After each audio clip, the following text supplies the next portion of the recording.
All right, we're recording. Hello, everyone. Happy day before 4th of July. Welcome to our reading of the late 90s horror classic, I Know What You Did Last Summer. Tonight, we have an incredible cast. To my left, we have Travis, who I don't think has seen this movie, playing the killer Whoa. tonight. Spoiler alert. We have Corey playing Missy Gregg, played by Anne Hesh in the movie. I got yelled at for calling her Ellen's ex, but that's who she is. You did not get yelled at, so first of all, I'm just back kidding. up. Anne Hesh has done many things, including this film. We have Jennifer here playing Elsa Shivers, I believe her name is in the movie, played by Veronica Vaughn herself in the film. Bridget Wilson, I think, yeah. Also Sonya Blade in the Mortal Kombat film. She's had quite a career. We have Anne playing Sarah Michelle Gellar's character. Why am I blanking on her name? Anyway, Sarah Michelle Gellar, Helen Shivers. Yes. Helen Shivers. Yes, Miss Croker herself. And Anne's rocking that wig right there. We have Paul, of course. Oh, okay. We have Paul, of course, playing Ray, played by Freddie Prinze Jr. in the movie. Yes. And we're very lucky to have Paul here tonight. We have Rudy, of course, playing a whole bunch of people, including Max, played by Johnny Galecki in the film. And if you've met Johnny Galecki, you know that this is pretty close to how he actually is. Yeah. Film. We have nice to me. I'm just kidding. I know. I love him in Christmas Vacation. We have Logan, of course, playing. Why am I blanking on all the names tonight? Well, playing Ryan Phillippe's character Barry, who's a bit of a dick in the movie. Yeah. And then, of course, last but not least, we have Nicole playing Julie, played by Jennifer Love Hewitt in the film. And we're very lucky to have Nicole tonight as well. And then I'll be doing the scene description. There's a bunch of scene description, and so I'm going to read it, and that's how it's going to go. Okay. Yay. So now we're gonna get going here, and let's do this. All right. I Know What You Did Last Summer by the great Kevin Williamson, based on the novel by Lois Duncan. Exterior, ocean/night sky. A beautiful summer night. The sky is peaceful, content. The ocean calm and still, picturesque, as seen from exterior dock. A small wooden dock protruding out into the water. The middle of nowhere. Sitting at the edge is a man, late 20s, big guy, brawny. He sits, shoulders slumped, feet dangling over the side. Close on his face, distant, tortured. He swigs from a liquor bottle. From the pocket of his fishing slicker, he withdraws an object. Close on his hand, he holds a small silver medallion, round and turning, a trinket of sorts, a keepsake. He holds it up to his face as a summer breeze causes it to spin in his hand. It whistles in the wind. Brush rustles behind him, then a soft thumping. Footsteps, maybe? The man turns, peering into the darkness. A moment, nothing. A noise of the night. He turns back to the water. Water crashes against pilings. Wood creaks as the dock contently settles. The man looks about again.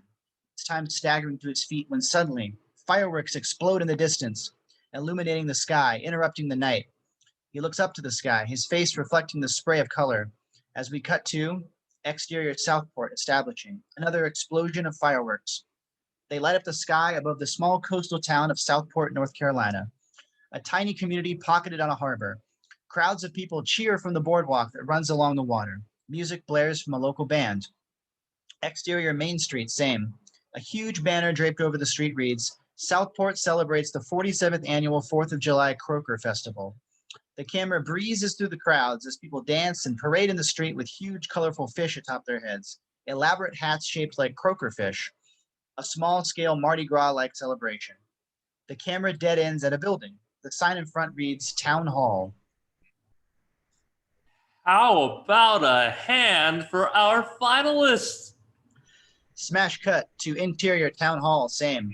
An old town hall packed with people. Standing room only. The crowd breaks into applause as 5 bikini-clad girls file onto the stage. A banner behind them reads, "The annual Miss Croaker Queen pageant." Close on the girls standing at attention, poised, nervous, excited. One girl, Helen Shivers, stands out from the others. She's more beautiful and self-assured, confident and sexy, eyes of fire. She looks to the balcony above and gives a special wink. Interior balcony, same. A small balcony overlooking the stage, closed to the public, used mainly for storage.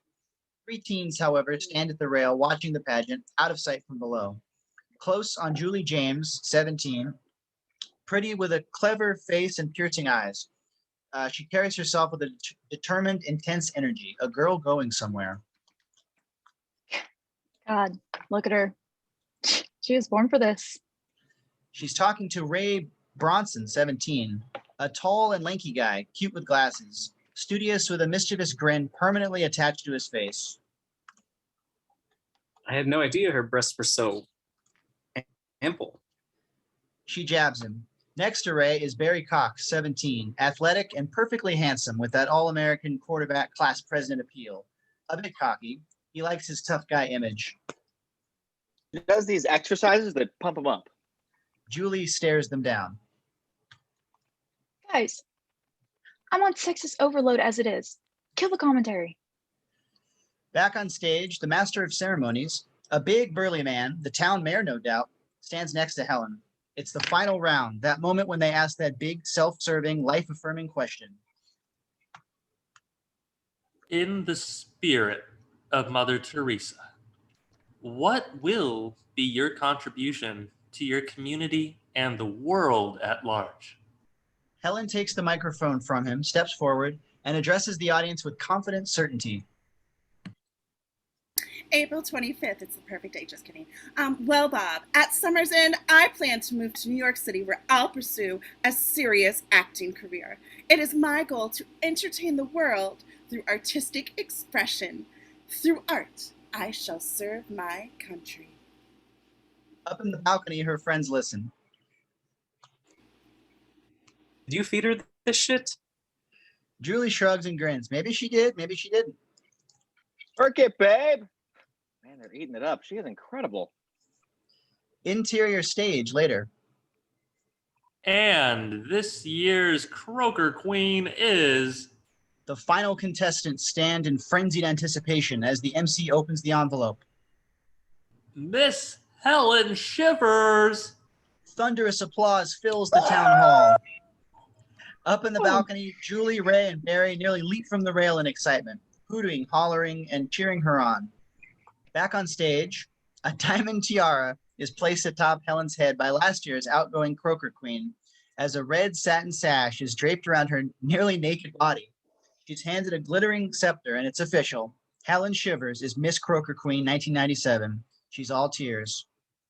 Exterior Ollie's Oyster Bar later. Music blares as Ollie's outdoor dance floor is packed with people dancing their brains out. Barry and Ray lean against a rail overlooking the dance floor, the harbor in view behind them. Fishing trawlers and yachts line the docks. Buoys clang in the harbor's wake. Barry swigs from a bottle of beer as they look down on a brand new shiny black BMW that sits in the parking lot. 2.8 liter, 6-cylinder, 190 horsepower, optional sunroof. Dude, you cleaned up. Ray admires the car, his eyes revealing the slightest trace of envy. What'd you get for graduation? Learjet with pilot. And how many food stamps did that set your aunt back? Jesus, what is taking them so long? He looks down to the crowded bar below and Ray shrugs. You had to deflate her breasts. That's fucked, man. Look, I'm going to Boston U with your girl, and you'll be in New York with mine. Dyslexic, huh? We could swap, you know? Make it easier on everybody. Agreed. Barry cuts the crap for a moment. Or you could just keep an eye on Helen for me. Make sure she's okay and stuff.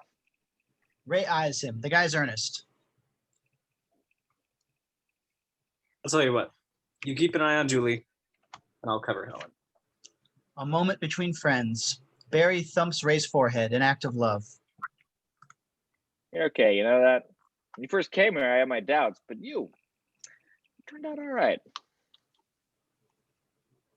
Your colossal influence. Exterior bathroom, seconds later. Julie and Helen emerge from the mobbed Oyster Bar bathroom. They gab and talk.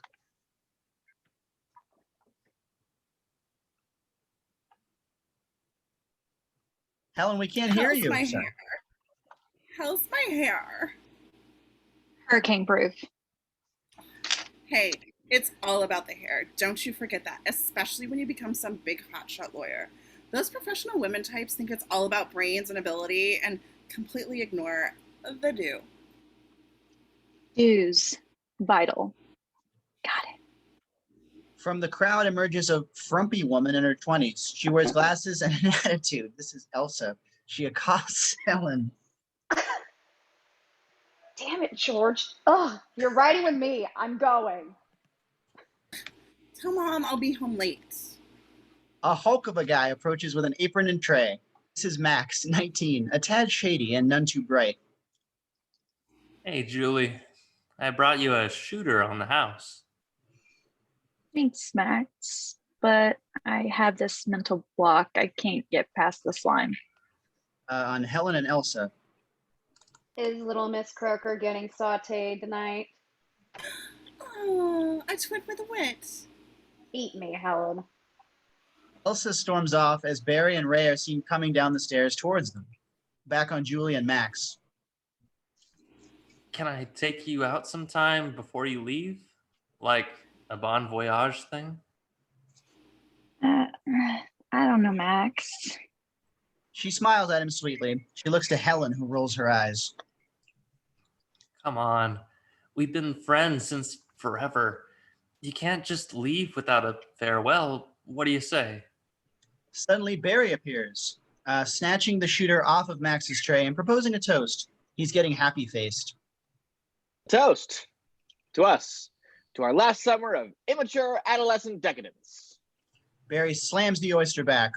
The others roll their cynical eyes, but the corny toast worked its charm, a shared feeling.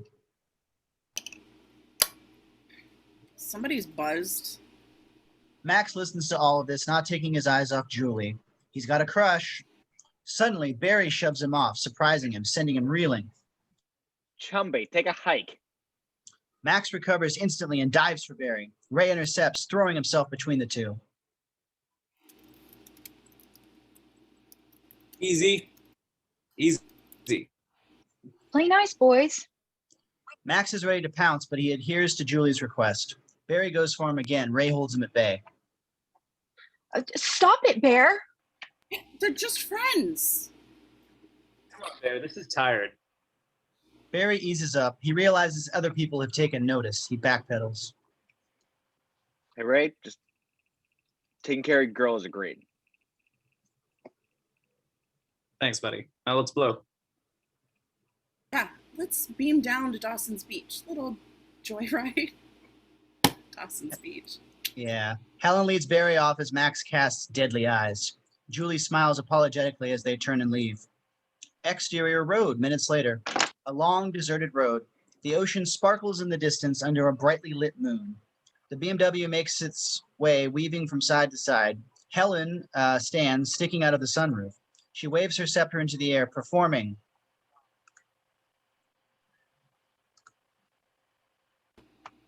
I am a seagull! Interior BMW, same. Music blares from the speakers. Barry drives recklessly, crossing the line deliberately, laughing it up. Thought you weren't going till August. The coach gives freshmen a lead in. I'm gonna kick some college ass. Barry beats the dash, hollering. Helen falls down into her seat, spinning around, a bit tipsy. God, I'm gonna miss you guys. You promised no meddling theatrics. But everything's ending. Revolving. Just beginning. Hate that. Make a pact right here and now. No matter where we go, no matter what we do, no matter what happens, you stick together. Sounds good to me. Ray looks to Julie, smiling. Me too. Barry lets out another rebellious holler, speeding up, honking the horn.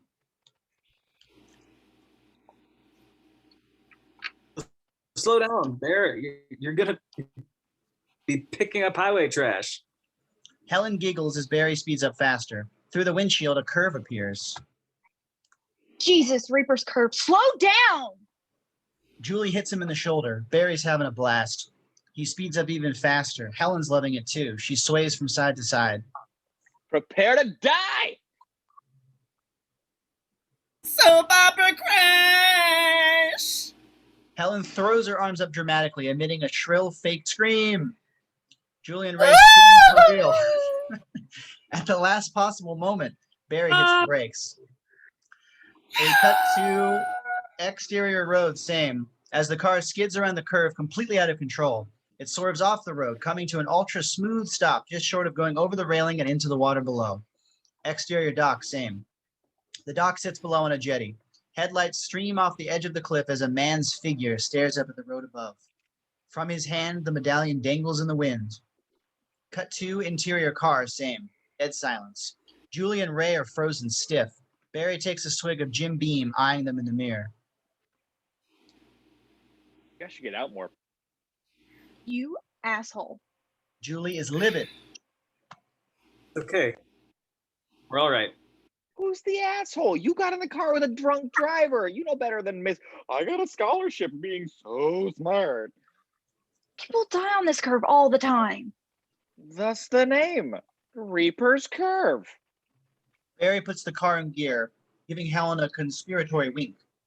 She suppresses a giggle as Barry takes off down the road, only much saner this time. The perfect by-the-book driver. Julie's gone quiet. She sinks into the back seat, into the comfort of Ray's arms. Exterior Dawson's Beach, minutes later. A private beach, a secret teenage party site. Tonight, it's deserted, except for Barry's shiny new BMW, parked near the water's edge. Exterior campfire later. A campfire burns and crackles. The two couples cozy around it, intertwined, listening to Ray spin a spooky tale. Boy and girl are making out when they hear on the radio that a lunatic killer has escaped from an insane asylum. He has a long, sharp hook for a hand. Barry brings the Jim Beam to his lips. Dude, you're telling it wrong. Shut up. And the girl gets scared and wants to leave, and the boy, all hot and bothered, gets pissed and peels out. No, that's not the way it goes. Look, see, they run out of gas, and the guy goes for help, and the girl stays in the car and hears this scratching sound on the roof. No, it's not a scratching sound. It's a drip, drip, drip. No, it's No, scratching. no. He wasn't. It's scratching because the guy's feet. The guy's been hung from a tree limb, and his feet are scratching against the roof. No.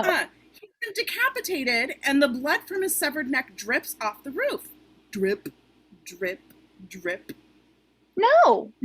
He wasn't decapitated. He was gutted with the hook. That's the way I heard it. Look, you're all wrong. They get to the girl's house and they find the lunatic's bloody hook in the car door. That's the original story. That's the way it really happened. None of it really happened. It's a bullshit ghost story to begin with. No, it's not. It's true. I don't think so, Ray. Swear it. Julie sits up. Please. It's a fictional story created to warn girls of the dangers of having premarital sex. Ray comes right back at her. Well, actually, honey, and you know how terrified I am of your IQ, but I have to disagree. It's really an urban legend, American folklore, and they all usually originate from some real-life incident. Silence. This makes sense. It even sounds a little creepy. Julie eyes Ray critically. He gives her a wink. Exterior beach, much later. The near full moon illuminates the beach. In the distance, the campfire can be seen dwindling. Down at the water's edge, Helen dances about with sparklers in each hand, the tiara still atop her head. She performs for Barry, who lies in the sand watching her and swigging Jim Beam. He's tanked. They're alone. By the time I just finished my a 2-year contract on a guiding light, coinciding with your first year as starting quarterback for the Steelers. Cowboys! Whoever, then will elope to the Cayman Islands, Europe, wherever, where you'll impregnate me with the first of 3 children. Collapses on top of him, showering his face with kisses. And then you'll head off to rehab and we'll live happily, blah, blah, blah. Barry lunges up with the second wind, kissing her hard. He rolls her over and begins to devour her. Exterior shoreline, same. Julie, alone, walks to the water's edge. The ocean is calm, peaceful. She looks around, her eyes combing the beach. Ray? Ray? Where'd you go? She stares down at her reflection, rippling in the surf, when a man's figure appears behind her, grabbing her. She spins around, screaming, to find Ray there, one of his fingers curved into a hook. I'm gonna hook you. Oh, She laughs, falling into his arms and knocking him backwards onto the sand. She tumbles down on top of him, kissing him. you really don't believe that crap, do you? Julie kisses him playfully. They roll over in the sand, frolicking. But it's true. Please. The hook is merely a phallic symbol, Oh, really? which is ultimately castrated. Ray winces. Julie kisses him again. They break, face to face, her eyes penetrating his. I'm gonna miss you. You don't have to. Still ditch Boston and come to New York with me. Can't all sit in a village coffee house and ramble esoterically on our laptops. There just isn't enough room. See, nobody gets me the way you do. I understand your pain. Precisely. Julie holds him tight, completely serious. I hate this. You're gonna go off and fall for some head shaving, black wearing, tattoo covered, body piercing philosophy student. Sounds attractive. And I'll never see you again. Did you know the success rate of high school sweetheart relationships is much higher than any other type of relationship? Cite your source. He takes her hand and places it on his chest at his heart. They stare at each other intensely. Julie's hand begins to fuss with the buttons on his shirt.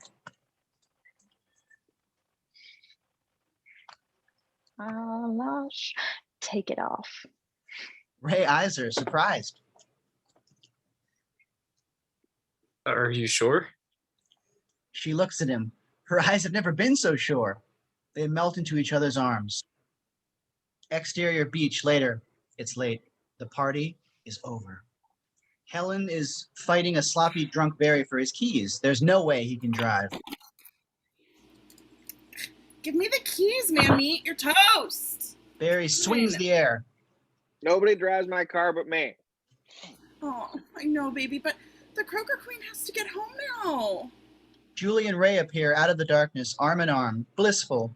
Barry weaves out of control. Helen moves in for support, stumbling to the car with him. She reaches into his coat pocket, Oh, no you don't.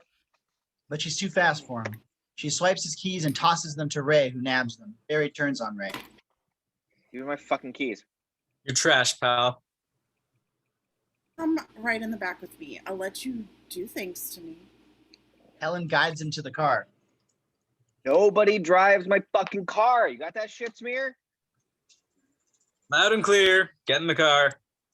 They help him into the back seat. Helen slides in after him. Julie winks at Ray. They all load into the car. Exterior road later. The BMW travels back down the long, deserted road towards town. Interior B&B, same. Ray is behind the wheel. Julie is beside him. Helen and Barry are in the back. Barry has gathered his second wind. He reaches for his bottle. You can't drive for shit. Julie sits in the front seat next to Ray, and she turns to Barry.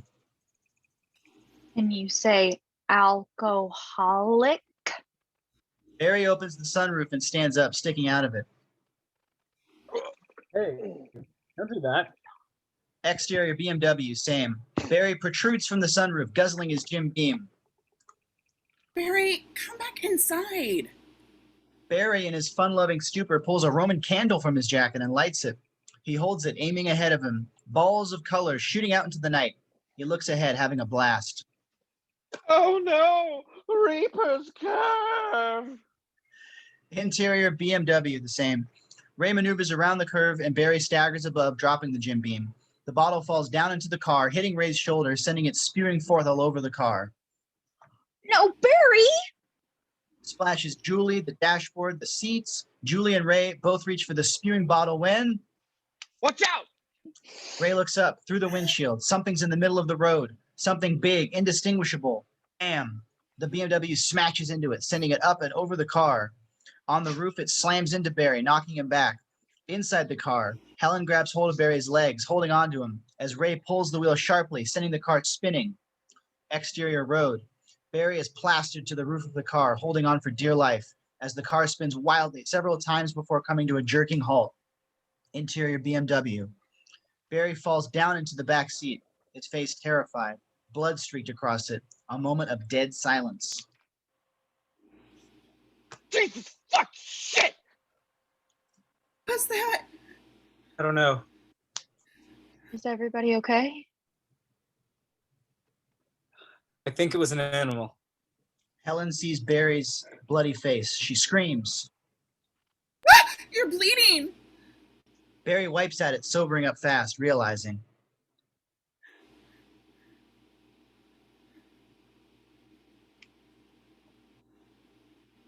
Must have been a dog or something. Barry's face turns livid. Where's my fucking car? Julie throws the door open and races out. The others follow suit. Exterior road, same. The car is half on, half off the road. Barry runs around to the front of the car. The front grille is busted and coated in blood. Ray, you fuck, can't you look where you're going? Ray is frazzled. Came out of nowhere. I didn't see it. Julie inspects the grill. A dog couldn't have done that. Fucking deer could. Barry staggers towards Ray, ready to strike him. You dropped your bottle. I was trying to. My dad's gonna freak on my ass. Come on, Barry. It was an accident. Leave him alone. Where is it? They all look to Julie. She stands in the middle of the road. If it was a deer, where is it? They join Julie. The four of them are silhouetted in the headlights. It ran off. Hope so. I hope we didn't kill it. Fuck that, let's go. They start back for the car when Julie loses her footing, stumbling over something. She looks down to see, lying at her feet, a man's boot, big and bulky. Julie kneels down and picks it up. They all stare at it. A moment as the realization overcomes them. Oh God. No way. I thought. I didn't see it. There's no way. No. Oh God, this isn't happening. Suddenly, the world begins to swirl around them. Barry runs back to the car and pops the trunk. He withdraws a couple of flashlights. He throws one to Ray. You take that side. The four split up on either side of the road, combing it, looking in the ditch and brush. Panic has set in. Helen is near hysterical, crying, sobbing almost. Will you get a grip? Julie holds on to Ray as they move down the road, the flashlight casting a single ray into the night. Please God, please God, please. And then she sees it first. Lying just off the road, half in the ditch, is a body. Barry and Helen come running. All eyes go to it as the four of them stand frozen, thunderstruck, staring down at the shape in front of them. A long, agonizing silence, and then... I couldn't see. I swear. Oh God. Is he dead? I don't know. Just check his pulse. No way, man. You do it. You the one who rammed him. Do it. He could still be alive. He needs help. No one wants to go near it. Finally, Ray takes a step forward, moving slowly to the body, kneeling down beside it. The man is large before him. He wears a dark slicker. Close on his face, it's unrecognizable, a bloody mess. Ray finds the man's wrist, checks his pulse, fingers shaking furiously. The others stand back. No one wants to look. A moment, and then Ray's face collapses. He looks to Barry. I think he's dead. Shit! Fuck! Dear God. Who is he? Can't tell. His face is all messed up. Fuck was he doing out here? We gotta call the police, get an ambulance out here. Helen wants the hell out of here. She races back to the car. What's the hurry? The guy's dead. You're not a doctor. You don't make the decision. Barry paces furiously. Use your brain, Julie. We call the police and we're fucked. It was an accident. Ray stands, his face scared. Think about this a minute. Julie goes ballistic. Think about what? He was crossing the road in the middle of the night. It was an accident. You weren't drinking or speeding, There's Jim Beam all over the car. but you're sober. I'll never believe I was driving. My car. They'll nail my ass. That's not true. Are you kidding? Look at me. I'm drunk as shit. I'm fucked. Barry hits himself in the head several times, hard. Helen goes to him near delirious. We'll tell the police the truth. They'll believe us. Won't they? Man's best. We're gonna fry no matter who takes the fall. An idea storms Barry. We leave. Right now. No way. Are you crazy? Think about it. He's already dead. There's nothing we can do to bring his ass back. We can't leave him here. Well, tell me, little Miss Pre-Law. What's the charge for manslaughter? You're not thinking clearly. You're drunk. Helen steps forward tentatively. Bear's right, Julie. No one's seen us. We could leave right now. Julie tries to reason with them to put an end to this insanity. What about the evidence? Ray's at the front of the car checking it out. Hysteria abounds. Girl's busted. There's blood everywhere. We can clean it up. Listen to yourselves. We're going to the police. We don't have time for your shit. We gotta move fast. Let's try to stay calm. Focus. Don't you get it? If there's some of him on the car, there's some of the car on him. They'll trace it back to you. You're looking at a hit and run. Did we dump the body? Barry is raging. Julie's face drops in shock, nearly laughing. You've lost it.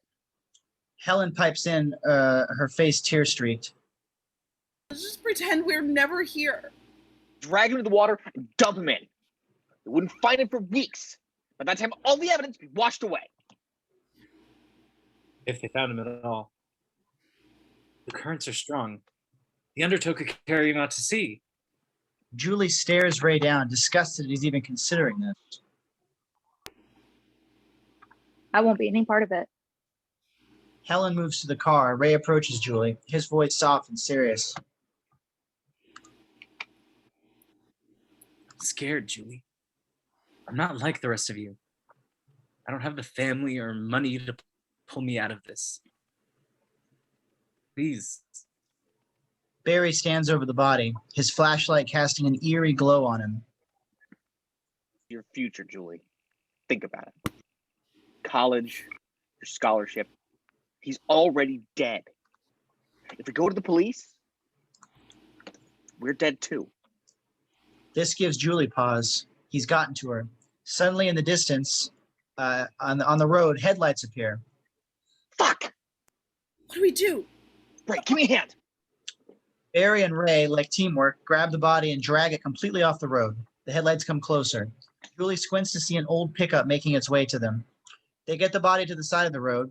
Barry kneels down in front of it, pushing it into the ditch. Shit. They're slowing down. Who is it? The truck is nearly on them. Julie recognizes the driver. Max. Get rid of him. The truck pulls alongside of them. Julie moves out to meet it, her face deliberating and calculating, the moment of truth. Max sticks his head out the window, always happy to see her. Hey, Julie. What's the matter? Car trouble? Julie looks down and she still holds the boot in her hand. She slides it behind her back. Actually, Julie looks back to Ray. His eyes plead with her. Barry, he's had too much to drink and we're trying to keep the upchuck out of the new car. Max looks to the ditch. Barry on cue bends over, retching. Max eyes the BMW. He sees the dented grill. Guess it's not so new anymore. Julie tries to remain calm. Don't drink and drive. Daddy's gonna be mad. What can I do for you, Max? Ray steps in, blocking the view of the car. You can wipe that my shit don't stink grin off your face.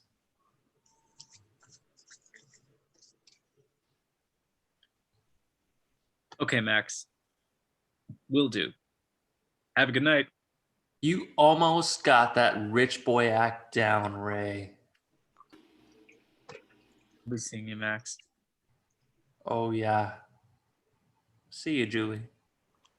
He takes one last look around. Barry in the ditch, Helen leaning over him, Julie, her face nervous. Max shakes his head, disgusted with them. He hits the gas, taking off. His truck disappears down the road. Exterior Water's Edge, minutes later. Ray and Barry drag the man's body through the brush. Helen leads the way with a flashlight while Julie picks up the rear. She holds her own flashlight, keeping her distance. Even if his body washes ashore in the next couple of weeks, it'll be eaten by the crabs and small fish. Maybe we'll get lucky with a shark. They move quickly, efficiently, fueled by fear. Exterior dock, 2 minutes later. The dock from before. Water crashes against it as the four appear with the body in tow. Okay, put him down. They maneuver his body just so. Easy. That's it. The body comes to rest at the dock's edge. Julie notices a marking on the man's forearm, a tattoo, the face of a young girl with the name Susie printed under it. This small detail pierces Julie. Well, let's do it. Barry starts to roll him overboard. Wait, What? should we check his pockets for a wallet? See who he is? Why? I don't know, just to know. I don't want to know. Let's just pretend he's some escaped lunatic with a hook for a hand, and we're doing everybody a favor. Where's his boot? Julie holds it up. Barry grabs it, then leans down to the man's foot. He quickly, decisively slides it on. Silence. Barry wipes the sweat from his brow. Okay. Help me, Ray. Julie grabs his arm, holding him back. He looks at Julie. I don't think I can, Barry. Shit, we agreed. It's not too late, Bear. We can still, Shut up. Just shut up. Oh, Christ already. I'll do it. Helen kneels down quickly and pushes on the man's body. Barry shoves too, and the body starts to roll over the edge when the man's hand unexpectedly grabbed hold of Helen. Helen screams as the man lifts up, his face bloody raw. He's alive. Barely. Helen fights him off as the man slowly rolls further over the side. Barry tries to pry the hand loose. Ray jumps down to help. The man has Helen by her hair, ripping it from her scalp. Get him off me! The man goes over the side, taking Helen with him. Suddenly, Julie swipes at the man's bloody head with her flashlight, direct and hard. The man releases Helen, who falls back into Ray and Barry. Julie shines the flashlight down at the water to see the man's torso slowly sink below the surface, his arm outstretched, sticking up, the last part of his body to submerge. They all look down to see his hand disappear below the water's surface, holding, clutching in its grasp, Helen's shiny diamond tiara. No! Barry lunges for it, but it's useless. Shit. We're screwed. Fuck that. Give me a flashlight. In a split second, Barry dives in. Interior below the surface, same. Murky and dark. A small shaft of light from the flashlight illuminates Barry as he waves his arms frantically, feeling, searching. His hands get tangled in kelp, thick, long strands of it. He keeps looking, nothing. Then Barry turns, smashing right into the man. Barry reels backwards, nearly choking. Air escapes from his mouth. They're face to face. The man's eyes remain closed as blood seeps upward from the gash in his head, creating a blurry trail. Barry reaches for the tiara and pries it loose when suddenly the man's eyes open. Barry freaks, roaring backwards. Tiara in hand, he bolts upward to the surface when he's yanked back down. Barry, out of air, kicks madly, looking down to see his legs caught up, entangled in kelp. Large strands of it knotted around his legs, holding him down. He wrestles with it, panicked, his breath gone. His nose begins to bleed. Finally, he frees himself, blasting to the surface. Exterior surface, same. Barry breaks the surface, gasping, sucking air. Ray reaches for him. Over here. Exterior dock a second later. They help him back onto the dock as a panting Barry tries to regain his breath. A moment, then he slings the tiara at Helen. Come on, let's get out of here. Ray helps Barry stand. Exterior road seconds later. Barry marches frantically to the car. The others scurry around him, trying to keep up with his pace. Okay, we're gonna go home now and never, ever, ever, under any circumstances known to God, ever speak about this again. Is that clear? Is it now merely a future, or it is now merely a future therapy bill? Agreed? Barry is deadly serious. He looks to Helen, who whimpers silently to herself. Helen? Never ever say anything. Ever. They get to the car. Barry turns to Ray and Julie. We'll make a pact right here and now. We take this to the grave. Agreed. Barry stares at Julie. She remains silent. Lee? She looks at them all in contempt a moment. Then she half nods. Barry rages. Don't you fucking nod your head. You say it. Okay. Barry grabs her by the neck and shoves her onto the car, pressing into her, his breath on her face. We take this to the grave. Let me hear it. Ray and Helen try to pull him off of her. Let her go. Please, Bear. Barry is relentless, his eyes on Julie, deadly. Fucking say it. Julie doesn't flinch. She stares back at all of them, pure disgust. Okay, Barry. We take this to the grave. He releases her, moving to the car. Nearly choking, she sits up, coming face to face with his face pained. It'll be okay. It'll be okay. She slides away from him. She knows better. Exterior road, same.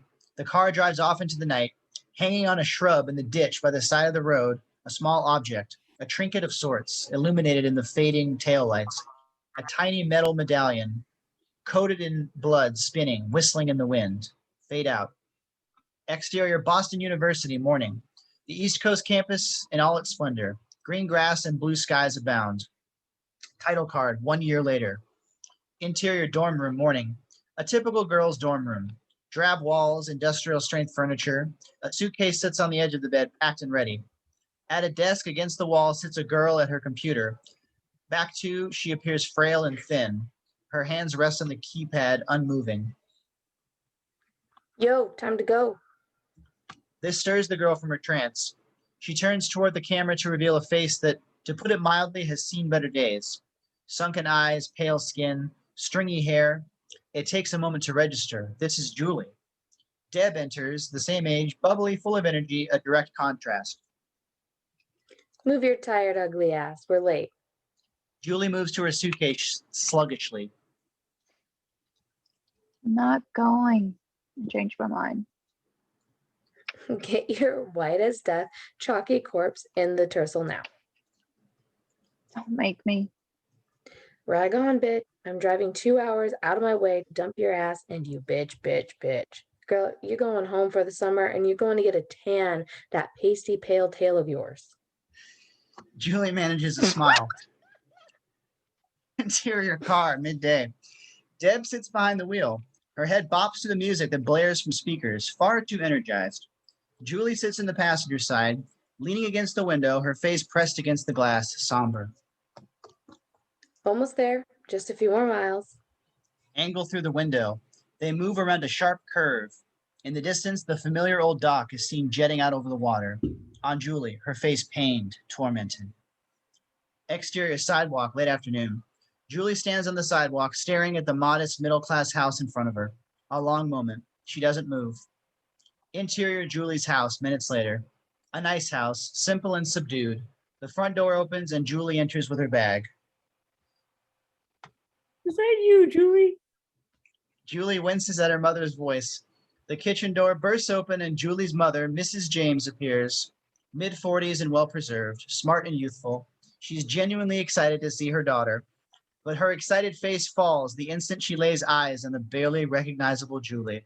A woman of grace, Mrs. James recovers brilliantly.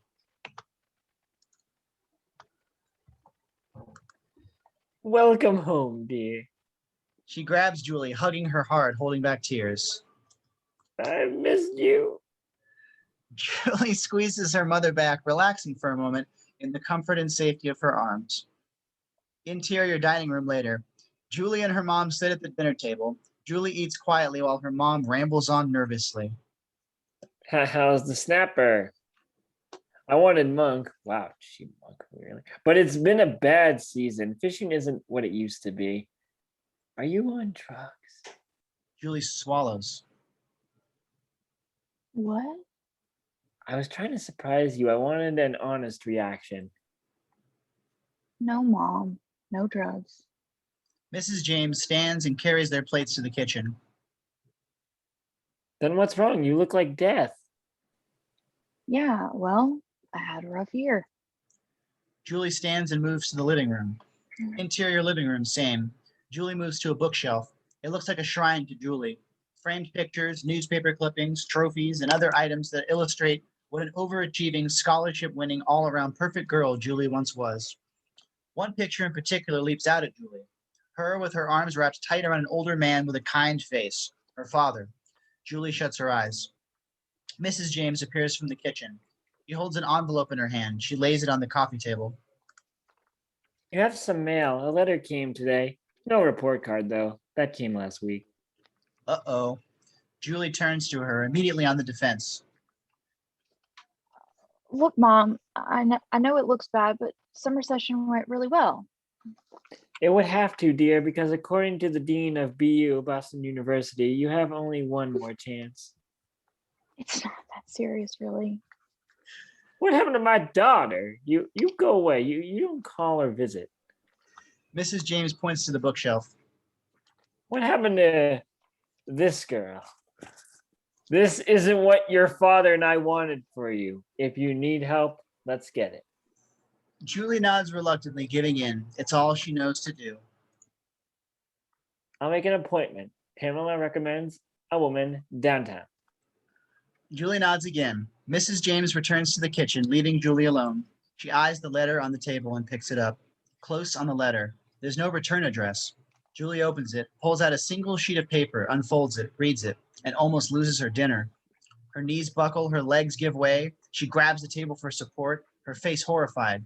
Close on the letter. Hand lettered, scribbled in stark black ink are the words, "I know what you did last summer." Fear races across Julie's face. Her eyes swell up with tears. Her mother reappears in the doorway. Is everything all right? Do you know who delivered this? There's no postmark or return address. Your guess is as good as mine. Why? What does it say? Nothing. Julie moves past her down the hall, trying hard to remain calm in her mother's presence. Mrs. James just shakes her head in silent worry. Interior, bedroom, late night. A girl's room, bright and pinkish. Everything is a reminder of the old Julie. Julie lies on the bed, beating her head rhythmically into her pillow. The letter lies in front of her. Thump. Julie sits up, startled by a noise. Her bed sits directly in front of a huge window. She turns to it, peering out into the dark night. Angle through the window, her front yard, trees and shrubs, the sidewalk and street beyond, empty, deserted. The cool summer wind blowing in the night, whistling almost. Julie checks the latch on the window, securing it, then pulls the curtains closed. Exterior Julie's house, morning. Julie emerges from the front door. Morning has come, but the summer sun is noticeably absent. A dark and gray day is in store. Nevertheless, Julie dons sunglasses as she hops into her car, starts it up, and heads down the street. Exterior Shivers department store, day. Julie's car comes to a stop in front of a huge, old-timey, all-purpose department store that sits in the middle of town square. She emerges from the car and heads for the store, checking her back several times as she goes. Interior back room, seconds later. A back store room filled with equipment and inventory. Two guys are busy at work loading up an elevator, an ancient hand-turned kind. They're being ordered about by Elsa. She appears a year older and is still a bitch. Guys, easy. It's called glass. It breaks. Her two tortured employees pull the rope pulley as the elevator disappears to the second floor as Elsa moves out a door into the main store showroom. Elsa moves through the store, passing a makeup counter and a sales clerk, bent over, busy at work. She looks towards the front of the door to see Julie waving at her. Elsa crosses to her, no smile, completely expressionless. Well, look what the cat drug in. Hi, Elsa. I need to get a hold of Ellen. I thought maybe you could give me her New York number. This makes Elsa smile, an amused, bitchy smile. Her New York number? I need to speak to her. Fact check, Julie. Oh, moon pie, damn it. Sorry. Helen doesn't have a New York number. If you need to speak to her, I suggest you try women's fragrances 10 feet to your left. Do not eat the banana moon pie. Come here. Elsa turns and points, thoroughly enjoying Julie's surprise. Julie looks to the fragrance counter, her eyes shocked to find Helen, the sales clerk, standing behind the counter, adjusting a perfume display, her hands moving quickly and nervously. Close on her face, her once classic looks now seem harsh and stark under her mask of heavy makeup. This is a different Helen, except for the hair. It's as big and luscious as ever. It hangs so thick and full around her face, she appears to be hiding in it. Frightening, isn't it? Helen looks up and spots Julie, and for the first time in probably a long time, she smiles. Julie, oh my God. Elsa takes off, leaving Julie and Helen alone. An awkward moment as Julie moves closer. Helen's hands tremble. When did you get home? Yesterday. It's good to see you. I missed. Helen, in a flash, knocks the display over. Perfume samples crash to the counter. Helen grips her hands, a nervous tick. She gathers up the display casually as if this were nothing new. What happened to New York? Elsa straightens a mannequin's outfit, her eyes watching Julie and Helen's reunion. I went for a while. It didn't really work out, but I plan to go back. Eventually. Maybe. Julie understands all too well, but she refuses to respond emotionally. Instead, she pulls the letter from her jacket and hands it to Helen. Someone sent this to me. Helen takes the letter, opens it up, reads it. Oh my God. Helen freaks. Her face goes manic. Somebody knows Helen. How? I don't know. Helen takes a few deep breaths, looking around, making sure they can't be heard. From across the way, Elsa busies herself as if she's not paying attention. We were so careful. Were we? What if someone saw us? What if someone else was there that night? Who? It's been a year. I don't know. Helen looks at the letter again. Has Barry seen this? Julie shakes her head. Exterior Barry's house later. Julie and Helen move across the lawn of a very expensive home. Helen appears pensive, uptight. She lights a cigarette feverishly. Do you ever see Barry at school? It's a big campus. Are you sure he came home? I saw his car the other day at the gym.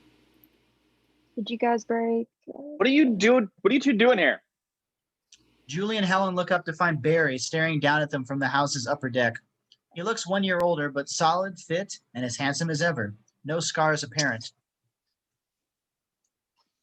Hi, Bear.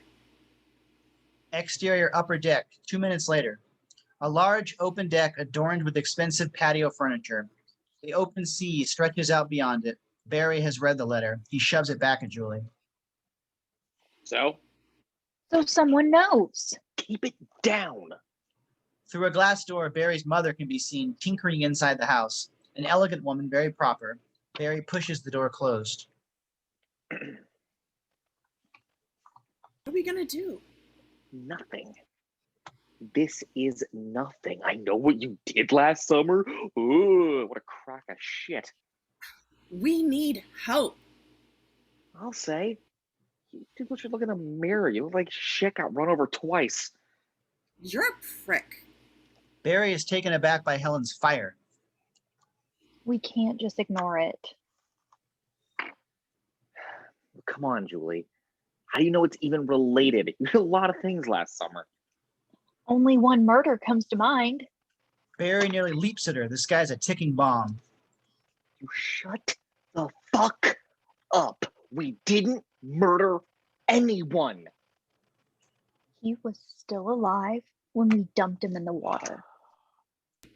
Do we have to rehash this? It was an accident. The guy was in the middle of the road. His name was David Gregg. Who? David Gregg.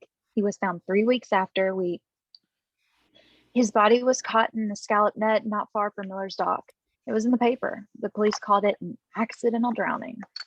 The room goes silent. So you can call it an accident all you want, but he died because of us. That's certain. What about Ray? Have you showed this letter to him? What does he think? I haven't seen Ray since last summer. We broke up. Last thing I heard is he was up north working.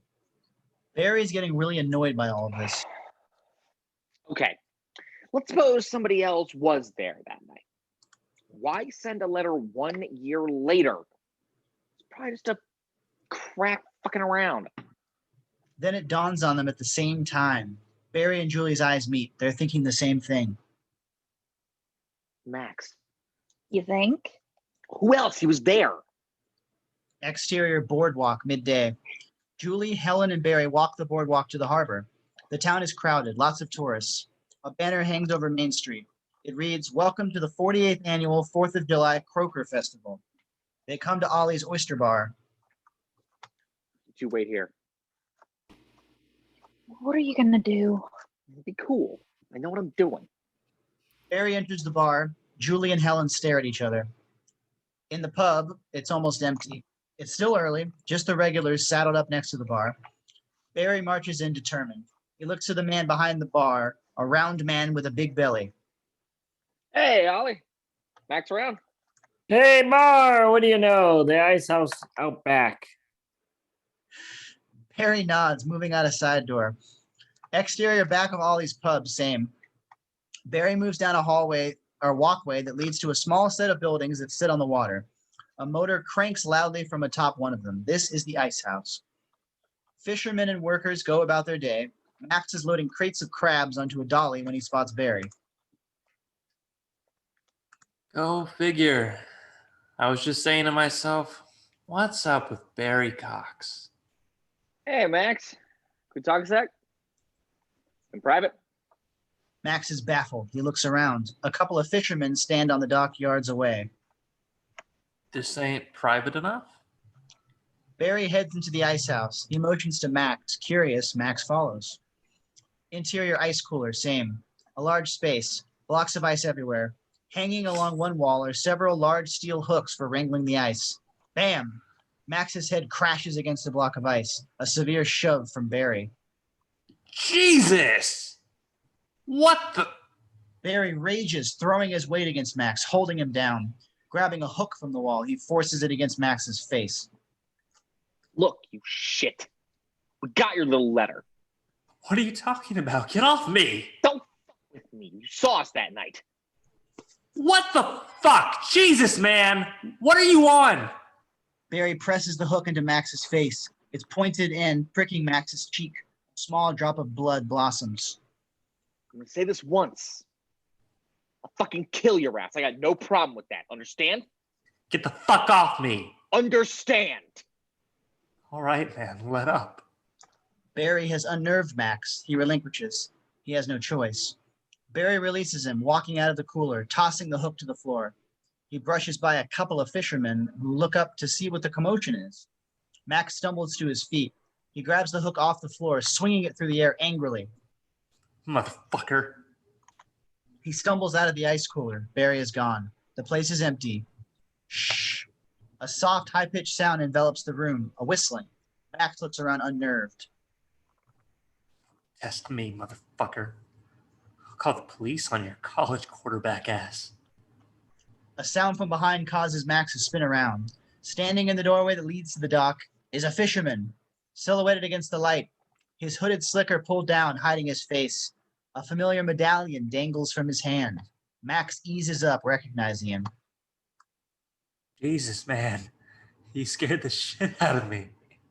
Max has had it for one day. He stabs the fishhook into a nearby wooden beam as the fisherman steps into the ice house. Exterior boardwalk, same. The crowded boardwalk.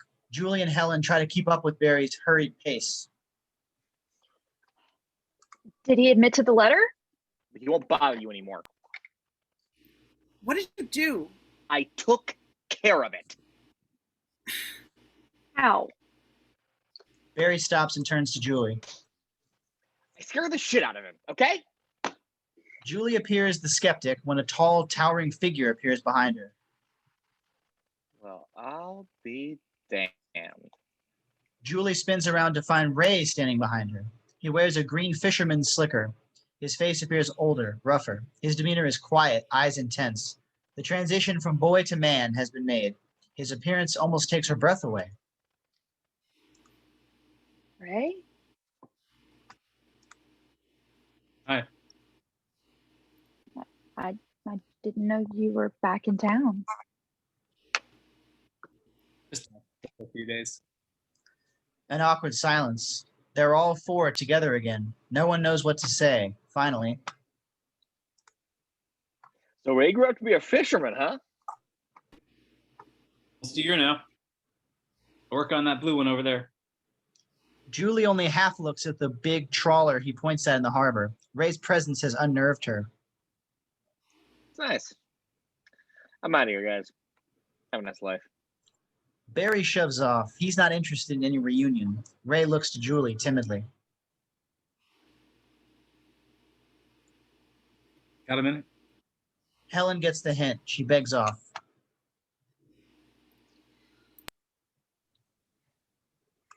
But not before I say I've got to get back to work.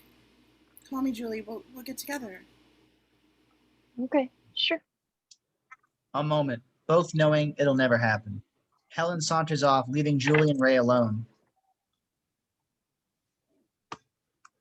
I was hoping I'd see you. God, you're as pretty as ever. She ignores the compliment, or tries to. We need to talk. Exterior boardwalk, minutes later. Ray leans against the rail holding the letter. Julie watches his face as he reads it. You think Max sent it? Harry does. I don't know. Ray hands the letter back to Julie. Then he begins loading a dolly with crab crates. The live crabs scurry about from within. You know how he feels about you guys. Max is probably just screwing around. He doesn't have much else to do, you know? Maybe. How's school? So you're a fisherman. Prophecy fulfilled. I've become my father. I thought you didn't know your dad. He worked the boats. That's all I know about him. Silence. Being together is clearly painful for both of them. Julie takes the letter from him and folds it up as if to leave. I'm only here for a week. I thought we could get together, maybe. Ray smiles at her nervously, trying hard to make some contact with her. Oh, I don't think so, Ray. Julie starts to leave, and Ray blocks her path, his face tortured. I've thought about a lot about last summer. I'm responsible for my own actions. She eyes him I know unflinching. you're responsible for what happened.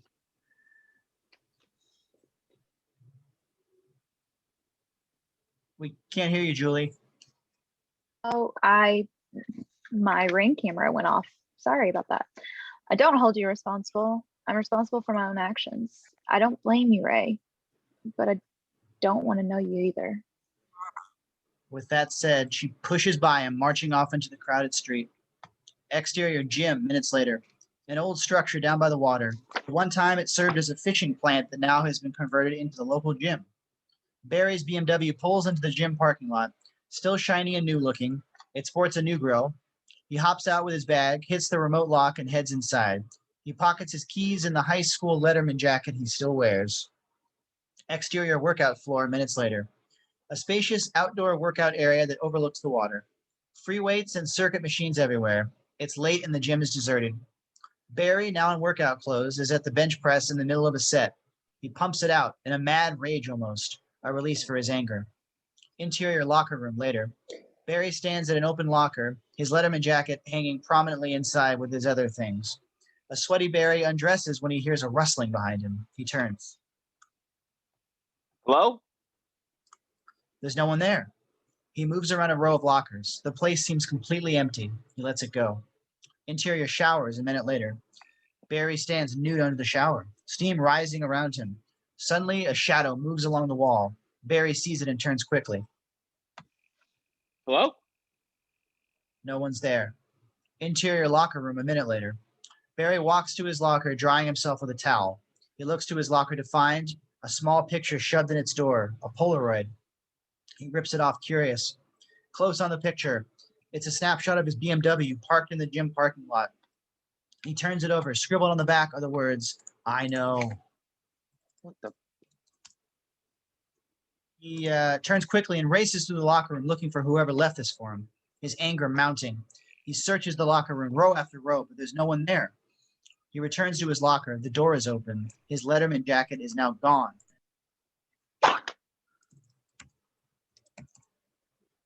Barry grabs his clothes, dressing furiously. We cut to the gym lobby seconds later. Barry comes running up to the desk, buttoning his shirt. Hank? An older man in sweats appears from the back room. Hey, who else is here? Anybody else working out? Just you and me, pal. Slow night. Vroom, vroom, noise from outside. The sound of a car revving.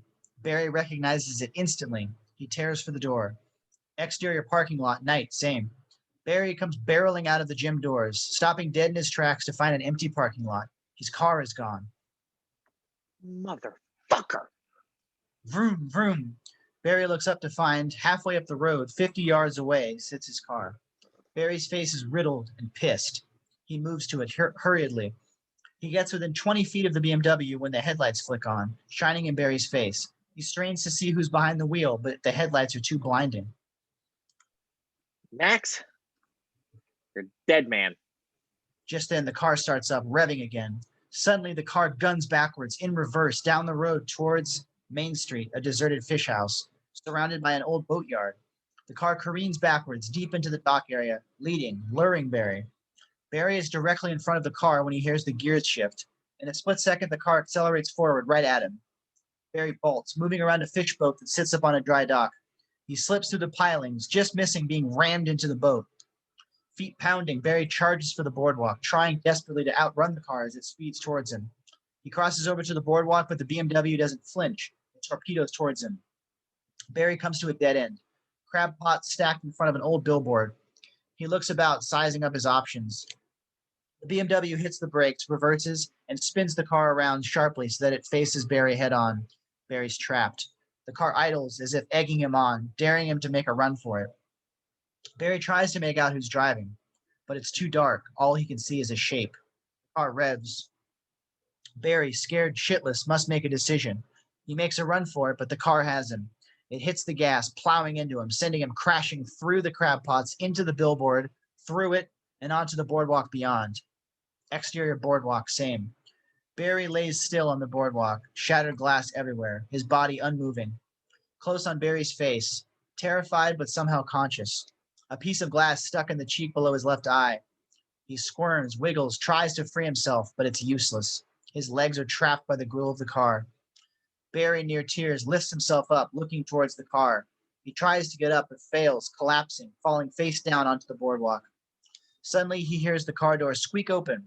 2 boots hit the ground, moving towards him. The tough as nails Barry is reduced to tears. He screams bloody murder. Help me, somebody! A big, towering figure emerges over him. Barry, crazed, tries to plead with the figure. We want! Please! Please! The figure reaches down towards him slowly, in no hurry.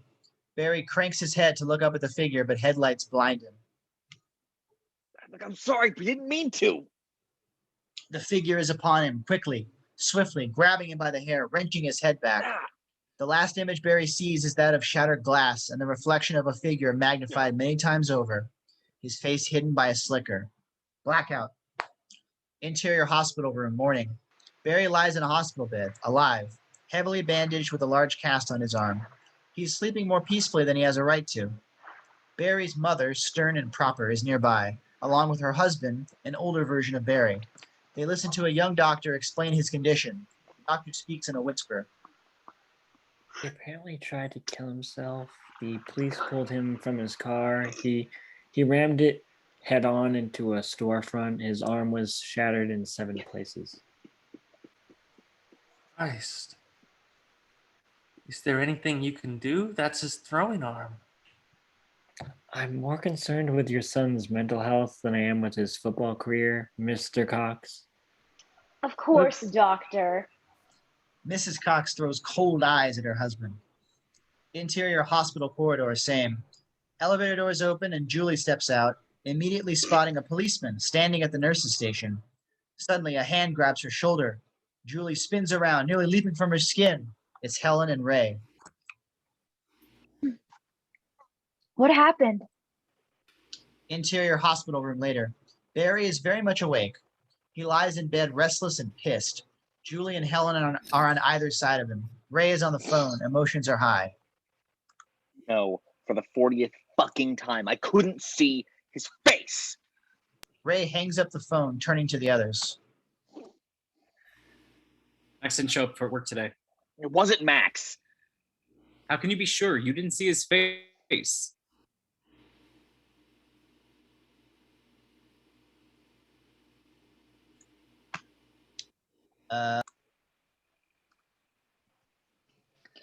It's time for the police. What are they gonna do besides arrest us? Hello? We have no choice. Someone tried to kill you last night. We have to go to the police. No, he wasn't trying to kill me. If he wanted me dead, he could have done it.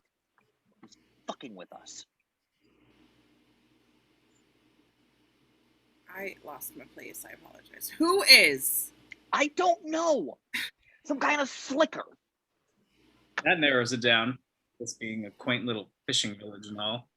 And since you bring it up, Barry stares Ray down. we all know you have a slicker. Fuck you. You're not going to throw this on me. Julie intercedes. Enough, Barry. It wasn't Ray. He's not capable of something like that. Yeah? Just because I wasn't born with a silver spoon in my mouth. You were a fucking lowlife when you came here. Screw you. Come on, guys. Don't. This isn't getting us anywhere. Maybe we should come clean. We'll go to the police and get it over with. Take our punishment. No. We made a pact and we're going to keep it. But that's insane now, Barry. Look at us. The secret is killing us. Speak for yourself. I was doing fine before last night. Really? Then what happened in Boston last semester when you were rushed to the infirmary for having your stomach pumped? Barry goes pale. How do you know about that? It was all over campus in an hour, Barry. It was an accident. An accident? How do you accidentally swallow a pharmacy? Oh, Barry, you pretend to be so on top of it, but you're just as fucked up as the rest of us. Barry goes quiet. She's busted him. Helen is dumbfounded. Harry, did you really? He turns from them and stares out the window a moment. Not going to the police. You're not either. A threat, simple, direct. Please, Barry. We can put an end to it and maybe salvage some fraction of a life. How do we do that, huh? It was no accident, Julie. It was murder. Your words, remember? Murder. I say we'll find the fuck who's doing this and have a little one-on-one. Like last night, Bear? Fuck you. No, Bear's right. Whoever's doing this isn't going to the police. We could find this guy. Talk to him. Let me find him. It's got to be a friend or a family member of the guy we hit. What was his name? Julie doesn't know what to do. Ray looks to her. He wants to take her lead. Do they go along with this or not? Finally,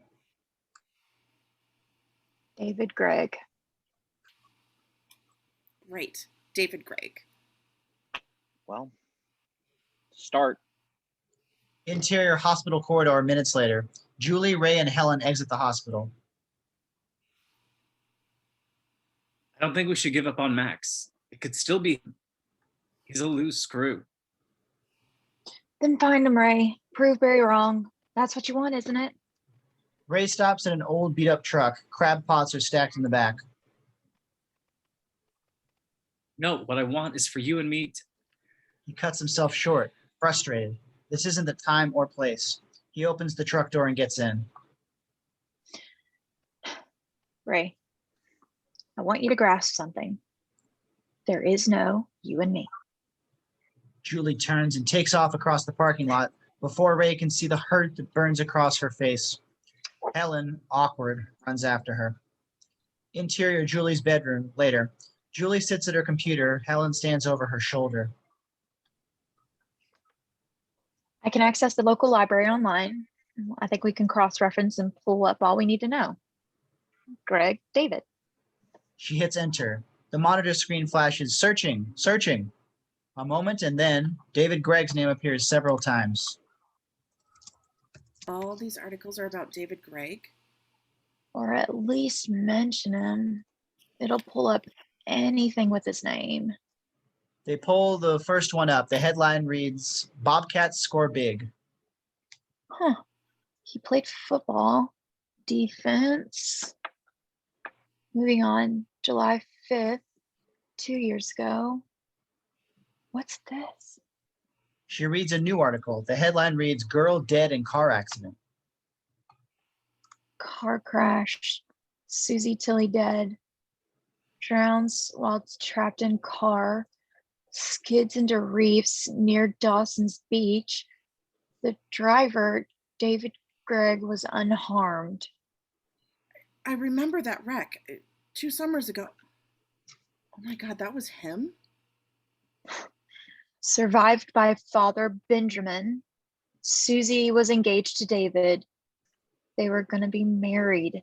I remember he had her name tattooed on her arm. I saw it. The memory brings her silent. The guy couldn't win, could he? Reaper's Curve must have had it in for him. She exits the file, pulling up another article. His obituary. Accidental death. Survived by his mother Claire and sister Melissa Gregg of Maryborough County.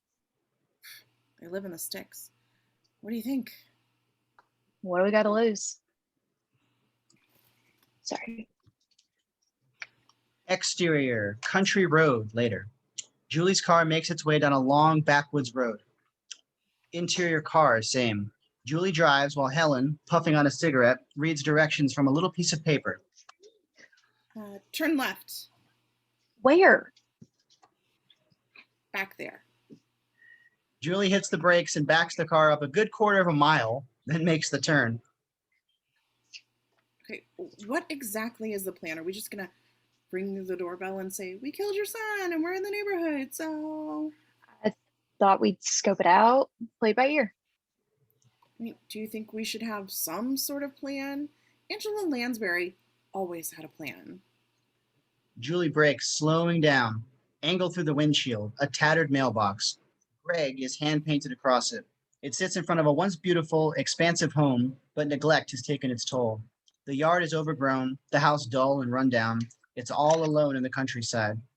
Julie pulls the car over behind some brush, concealing it from the house. Helen is suddenly very scared. What if they're waiting for us? What if they recognize us? They could have a gun and shoot us dead. It's been a year, Helen. They could have done that already. Julie steps out of the car. Helen joins her. Exterior front porch, a minute later. Julie and Helen walk up to the front porch as a gust of wind whirls around them. Old wood creaks under their feet. You know, Jodie Foster tried this and skin-ripping serial killer answered the door. Julie knocks on the door, then waits. No answer. Well, it was a good try. Let's go. Helen wants out of here. Julie knocks again, harder, louder. Still no answer.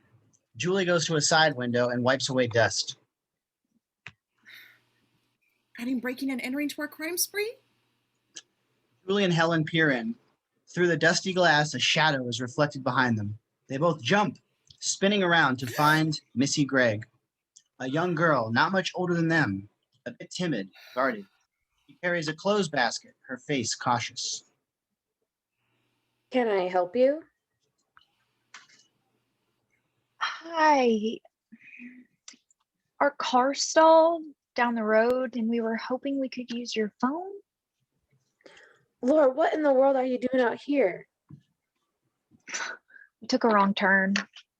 I'll say. Come on in. They move through the doorway. Helen passes by Julie.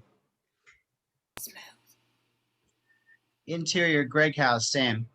The house, once charming, hasn't been kept up and now looked old, stale, and empty.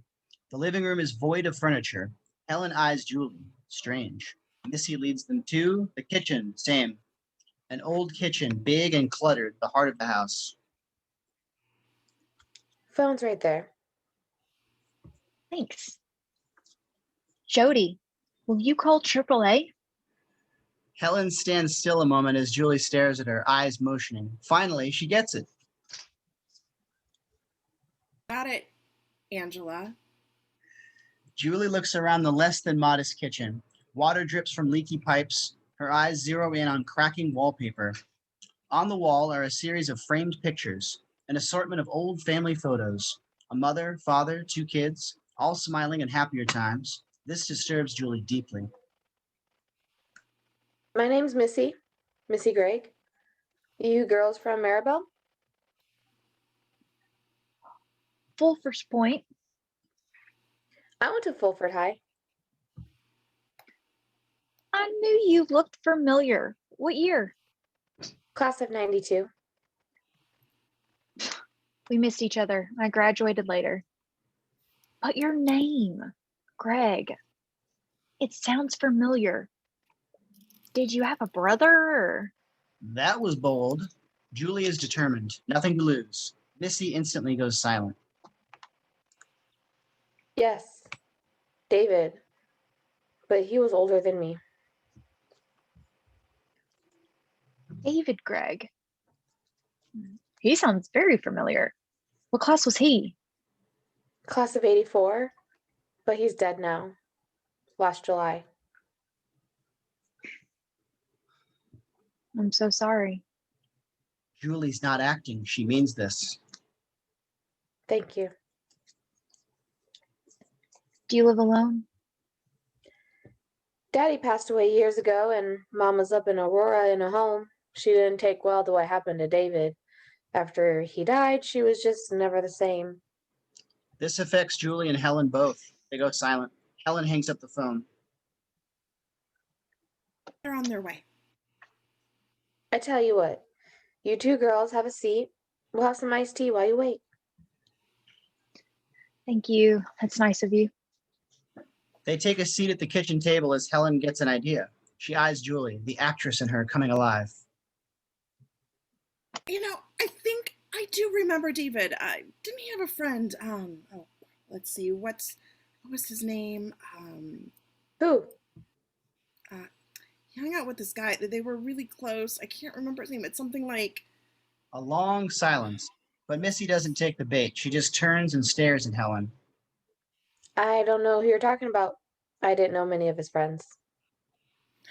oh, Helen looks to Julie, shrugs. It was worth a try. Then, There was this one guy, not long after David died, this guy showed up, said he was a friend, came to pay his respects. He visited a few times. Julie perks up. Really? Nice guy, cute and smart. We were sweet on each other for about 2 seconds, but it never worked out. He never said so, but I think it hurt him to be around me. I suppose it ended like these things always do. In an unexpected instant, Julie is almost reduced to tears. where is this old friend now? I don't know. What was his name? Billy? Did he have a last name? Blue? Billy Blue? And he was a good friend of David? And Oh, that was yours. Sorry. no, Helen, you're good. Sorry. I guess. Missy is a little taken away with the memory. A misty smile. This gets to Julie. She stands, swaying slightly, emotional. We should probably wait back at the car. That's ridiculous. Please, stay. No, I don't want to miss AAA. Yeah, we appreciate the phone. Anytime. Don't get too many knocks on my doors these days. They head out. Interior car, a few minutes later. Julie and Helen get in the car, both tense and frayed around the edges. You okay? I booked out. I'm sorry. Being in his house and seeing his sister. Oh, God, don't you see what we've done? It was an accident. Helen, we killed a man and then ruined the lives of everyone he knew. I don't think we're that powerful, Julie. You're going to give us way too much credit. Julie thinks about this when a hand crashes against the windshield. Julie and Helen scream in terror to find Missy tapping on the window. She holds Helen's cigarettes in her hand. Julie rolls the window down. Forgot these. Thanks. See, you got your car started. Damnedest thing started right up. Funny how that happens. Julie smiles, puts the car in gear. She wants out of here. She peels out, leaving Missy staring after them, her face a void. Exterior residential street, evening. Night has fallen. Julie's car pulls up in front of a house, nice and traditional. Interior Julie's car, same. The car comes to a stop. Helen starts to get out. Julie looks ahead, not saying anything. So, what now? We try and locate this Billy Blue. A moment. Maybe he wanted to die. What? David Gregg, his girlfriend was killed on that same road July 4th 1 year earlier. Maybe he blamed himself. Maybe he was standing in the middle of the road so we would hit him and kill him. If that'll help you sleep at night. A brief silence. What happened between us? We used to be best friends. Helen is reduced to tears. Julie looks at her. We used to be a lot of things. I miss you. Julie says nothing. A long, agonizing moment. Yeah, well, Helen gets out and shuts the door, harder than she meant to. It jolts Julie, sending a chill down her spine, leaving her quivering. Interior front door, seconds later. Helen enters through her front door. The television in the living room is on, the local news blasting info about the festival. Helen moves through the living room where a heavy, graying man lies on the couch, completely unaware of her presence. hi, Dad. He barely looks up, just sort of nods. Helen moves through the dining room to the kitchen.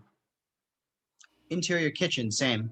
An attractive woman loads the dishwasher. She's in her 40s with a kind, nurturing face. Helen enters. Hey, Mom. Helen, where were you? You missed dinner. I was with Julie. Her mom's instantly happy to hear this. Well, hon, how is she? I'm so glad you two are talking. Yeah, well, Are you excited about tomorrow? tomorrow? Oh, shit, I forgot. Yes, I guess. Interior living room, same. Helen's father holds the remote. He channel surfs when behind him the front door opens and a figure steps into the house. It's the fisherman. He enters smoothly, simply. He stands in the foyer, his face hidden in the hood of his dark slicker, silent, ominous. Interior kitchen, same. Helen grabs a soda from the fridge. I'm really tired. I'm going to bed. Let me fix you a plate. You need to eat something. I'm too tired to eat. Good night. She exits. Interior foyer, same. The fisherman closes the front door, then turns and moves up the staircase, disappearing just as Helen enters the foyer and heads up the stairs behind him, unaware. Interior upstairs landing, same. The fisherman moves effortlessly, gliding around the railing and down the hall. He disappears into a darkened doorway just as Helen reaches the top of the stairs. She just misses him. Helen moves to the darkened doorway and reaches inside with her hand and clicks on the overhead light to reveal interior bedroom, Helen's room. It still has the personality of a high school beauty queen. It seems a bit sad now given Helen's current state. The fisherman is nowhere to be seen, but there is an open closet door. Helen starts to rip off her clothes. She moves to the closet when a shiny glimmer catches her eye. She goes to her dresser where her Croaker Queen tiara rests, showcased on her jewelry box.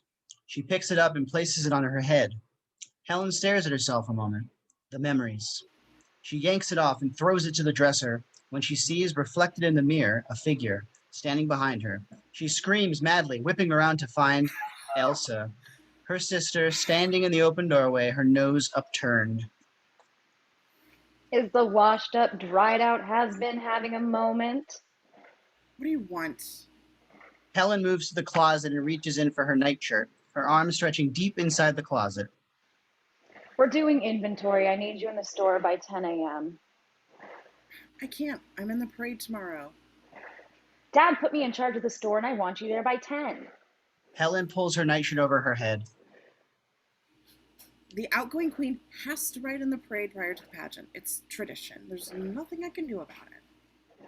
Helen grabs her hairbrush and begins the nightly ritual of brushing her hair. Elsa eyeballs her with disgust. You and your hair. Pathetic. You can leave now. So very, very pathetic. Elsa takes off, shutting the door behind her. Helen grimaces, grabbing a bottle of pills from the nightstand. She pops two, washing them down with diet soda, not noticing the clothes that slightly sway just inside the closet. She pulls the covers back and crawls into bed. She turns the light out and lies there, her face troubled by all that's happened. Helen tries to sleep. Exterior dock, morning, establishing. The morning fog rises over the water, cloudy and overcast. Helen's house sits on shore in the distance. Interior, Helen's bedroom, same. Extremely close on Helen's face, asleep. Slowly her eyes flutter open, blinking, adjusting to the morning light. She rolls over and her diamond tiara slides down from her head into her face. She grabs it confused. How did that get there? She sits up as the camera widens to reveal all of Helen's hair has been cut off. Shredded even. It sticks out from all different angles, closely cropped to the scalp. Helen senses it immediately, reaching up with her hands, feeling her head. Terror rockets across her face as she stumbles to the mirror. Helen stops cold in her tracks. Before her on the mirror, written in lipstick, are the words, soon. Helen sees her reflection through the red-streaked words as a scream erupts from her gut. It echoes through the house. I don't want to scream. Helen grabs at her hair, horrified at the fisherman's handiwork. She can't stop screaming. Feet are heard moving down the hall towards her. Helen, what's wrong, dear? Jesus Christ. Helen hears the door opening. She looks at the words on the mirror and in a split second takes her hand and smashes it into the mirror. It shatters to a million pieces, taking the words away before they can be seen. Helen's mom and Elsa appear to find Helen clutching a bleeding hand. Her appearance shocks them. Dear God, what happened? Helen stands, shaking uncontrollably, a blubbering mess. Her mom moves to her, putting her arms around her. What happened? Her mother is horrified. Elsa is merely indifferent.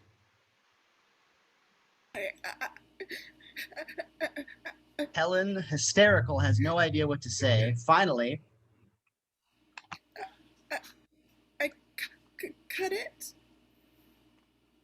What? Why would you do that? I don't know.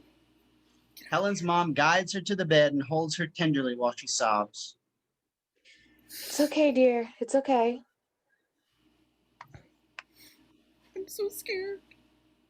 Why are you scared, honey? Huh? What's wrong? Is it the parade? You don't have to do it if you don't want to. Sorry, Mom. I'm so sorry. Helen is reduced to an infant. Are you sorry, hon? What's there to be sorry for?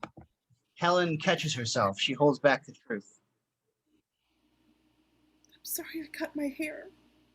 She lies. Her tears make it convincing. Her mom just nods knowingly. Elsa watches on, a snicker on her face. She's lost it. Mom cuts Elsa a deadly stare, but she knows there's some truth to it. Helen is not the daughter she once was. Elsa, hon, go into my bathroom and bring me an antidepressant. Elsa disappears. Mom just holds her sobbing daughter, rocking her gently back and forth. Interior Julie's bedroom a little later. Julie has just finished dressing when the phone rings. She moves to her desk and grabs it up. Hello? Julie listens. What? Oh my God. Exterior Julie's front porch, seconds later. Julie emerges from her house and jets down the porch steps to the car. Interior car, same. Julie backs out of the drive and heads down the street. The radio is on.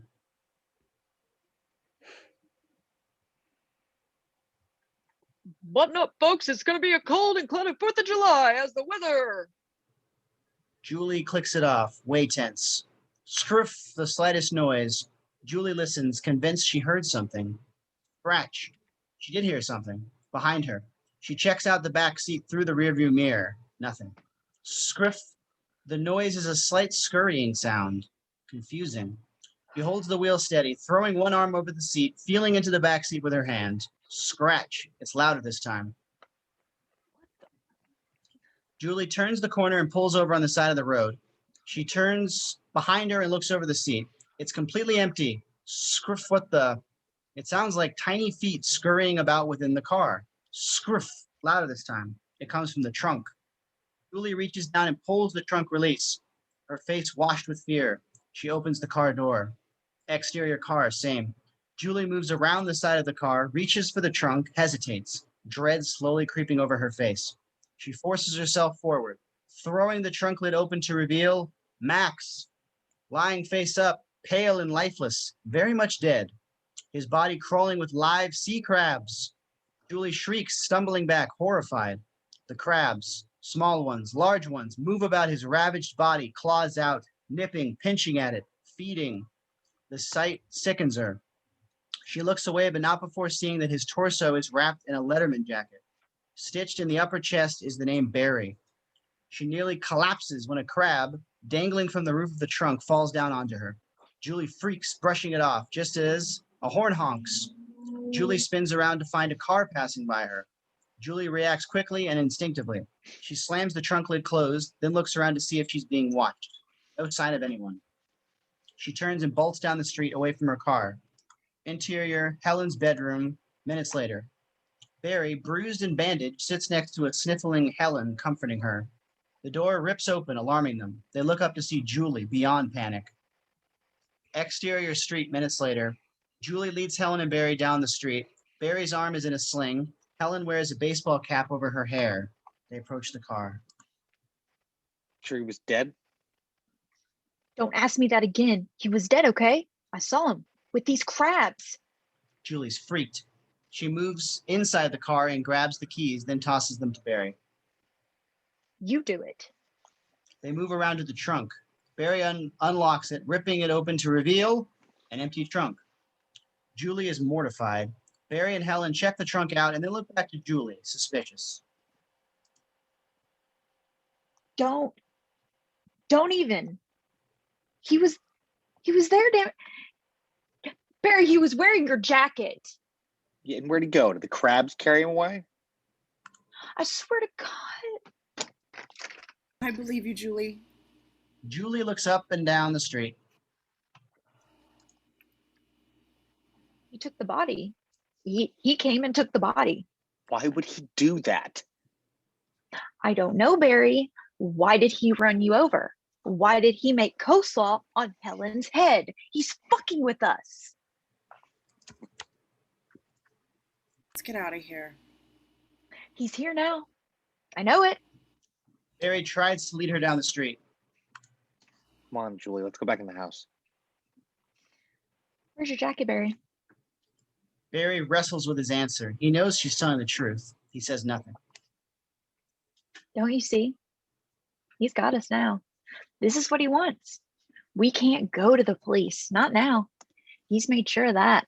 He's out there, just watching us, waiting. Julie stands in the middle of the road. She's completely lost it. Barry tries to coerce her to the car. What are you waiting for, huh? What are you waiting for? Her scream can be heard throughout the neighborhood. Interior Helen's front car minutes later. Helen, Julie, and Barry come walking up the block just as Ray pulls up in his beat up truck. He hops out to greet them. What are you doing here?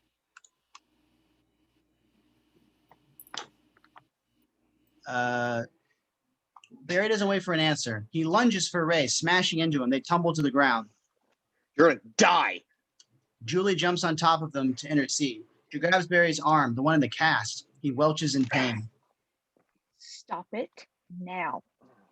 Helen helps her separate the two, but not before Barry gets one good blow to Ray's jaw. He draws blood. What are you doing? I didn't do anything. Julie holds Barry off. Ray holds his face, pained. You're fucking lying. He's fucking lying. Leave him alone, Barry. Get a grip. Wake up, Julie. He's behind this. Who else could it be? How many fucked up fishermen are out there?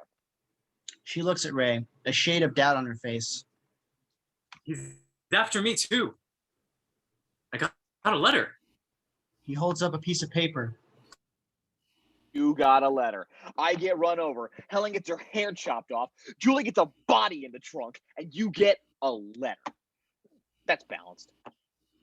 What body? What are you talking about? Drop the act. You killed Max. You took my jacket. Max is dead? What the? Ray? Dogging us from the start, weren't you? Always wanting to be our friend, wanting to be one of us. You're too fucking jealous to handle it. Ray doesn't flinch. He stands firm. Fuck you. Barry starts for Ray again. Julie steps between them. Stop it, both of you. This is what he wants. He's waiting for us to unravel. Helen watches from the sidelines, devouring a cigarette. It is over. We have to help each other, all right? We have to stay together. Pure silence. A moment. They accept this. So if it's not Fisher Boy here, who's doing all this? How do we find him? We think his name is Billy Blue. Ray reacts. How do you? David's sister said there was a friend named Billy Blue. Who probably went to school with David Gregg. So according to Little Sis, that would make him class of 84. Elsa was class of 84. Where is she? Elsa. Interior Elsa's bedroom a few minutes later. Elsa's room is the flip version of Helen's, very practical. They all surround Elsa, who's getting ready for work. I remember David. Complete fuck up. What do you mean? Major lush. He was drunk when he got in that car accident. Drunk as shit. Ran off the road. The police didn't even give him a DUI. He killed his girlfriend and he got away with it completely. Did he have any close friends you can remember? A guy named Billy Blue, maybe? I don't have time for this shit. Some of us have to work. Please, Elsa. Something about the way her sister pleads. It sounds so desperate. Elsa caves. We didn't travel in the same circles. I got a yearbook. Maybe there's something in there. She pulls a yearbook from under her bed and slings it at Helen. Interior Helen's bedroom, a few minutes later. They crowd on Helen's bed, flipping through the yearbook. They're all cooperating with each other. A first. Look, David Gregg. Where? Close on a row of sports photos. Height on a young teen, handsome and athletic, suited up in his football uniform. He kneels, holding his helmet. Note, this is a younger version of the man from the dock in the opening scene.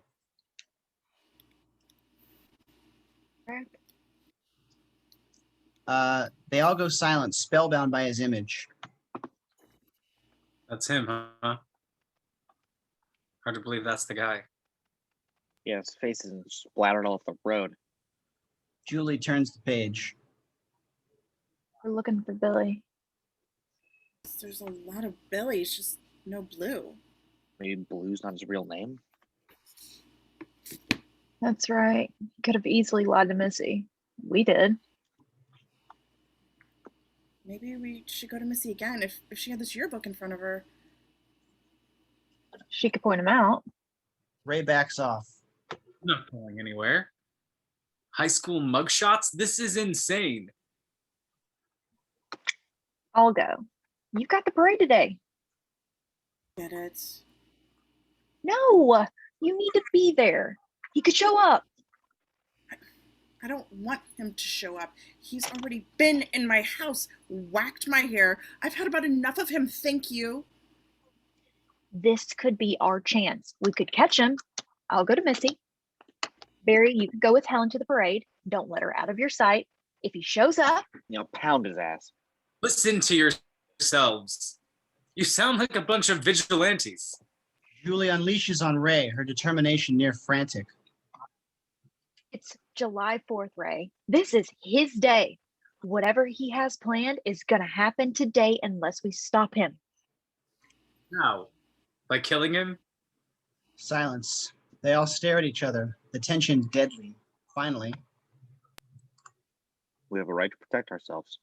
That's a murderer's rationale. No one's going to murder anyone. What are you going to call it? Another accident? We don't have time for this moral shit, Ray. Are you going to help us, or are you going to be a little limp-ass wuss? Ray moves to Julie, grabbing her, desperate. Come on, Julie. Don't you see? It's the same thing all over again. It's that moment where we have to make a decision. Let's make the right one this time. I'm not interested in what's right anymore. I want to do what's smart. Then let's get the hell out of here. We'll leave town, disappear. I've already disappeared, and now I want to have my life back. We have to face this. Julie has never been more determined. What's it going to be, Ray? Ray lowers his head in answer. Julie turns and rushes out the door before her emotions have a chance to respond. Exterior Main Street later. Despite a drab and overcast day, the Croker Festival is in full swing. Tourists and townspeople flock the boardwalk where all sorts of booths have been set up. Arts and crafts, bake sales, etc.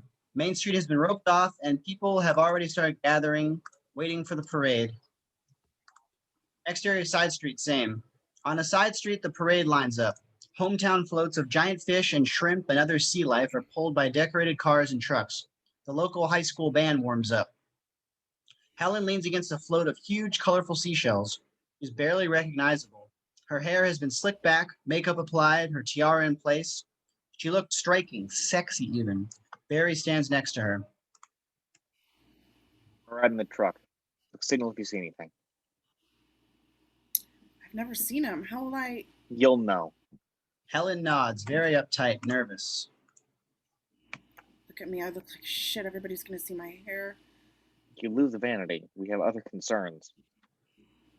Why do you hate me so much? Her eyes pierce his. This catches him off guard. For a moment, his wall comes down. His face turns soft, his eyes gentle. I don't hate you, Helly. Barry touches her slick hair. You know, I kind of like you this way. Kind of got a European thing happening. She smiles at him. She finds his gentleness very soothing. Interior Julie's car later. Julie makes her way down a long country road. The yearbook lies in the seat next to her. Exterior Main Street later. The skies are dark and overcast, but it doesn't keep away the crowds that line the street as the Croker Festival parade is underway. The high school band marches in front, followed by float after float, all in some nautical theme. Finally, Helen's float rides by. She sits in a seashell throne with her tiara and scepter. She waves to the crowd, close on her face, tight, nervous. Barry rides in the truck up front. He turns to her and smiles. This brings her a small measure of comfort. She looks out to the crowd, waving, her hand tiring. Suddenly, the fisherman appears, standing behind a mother and child.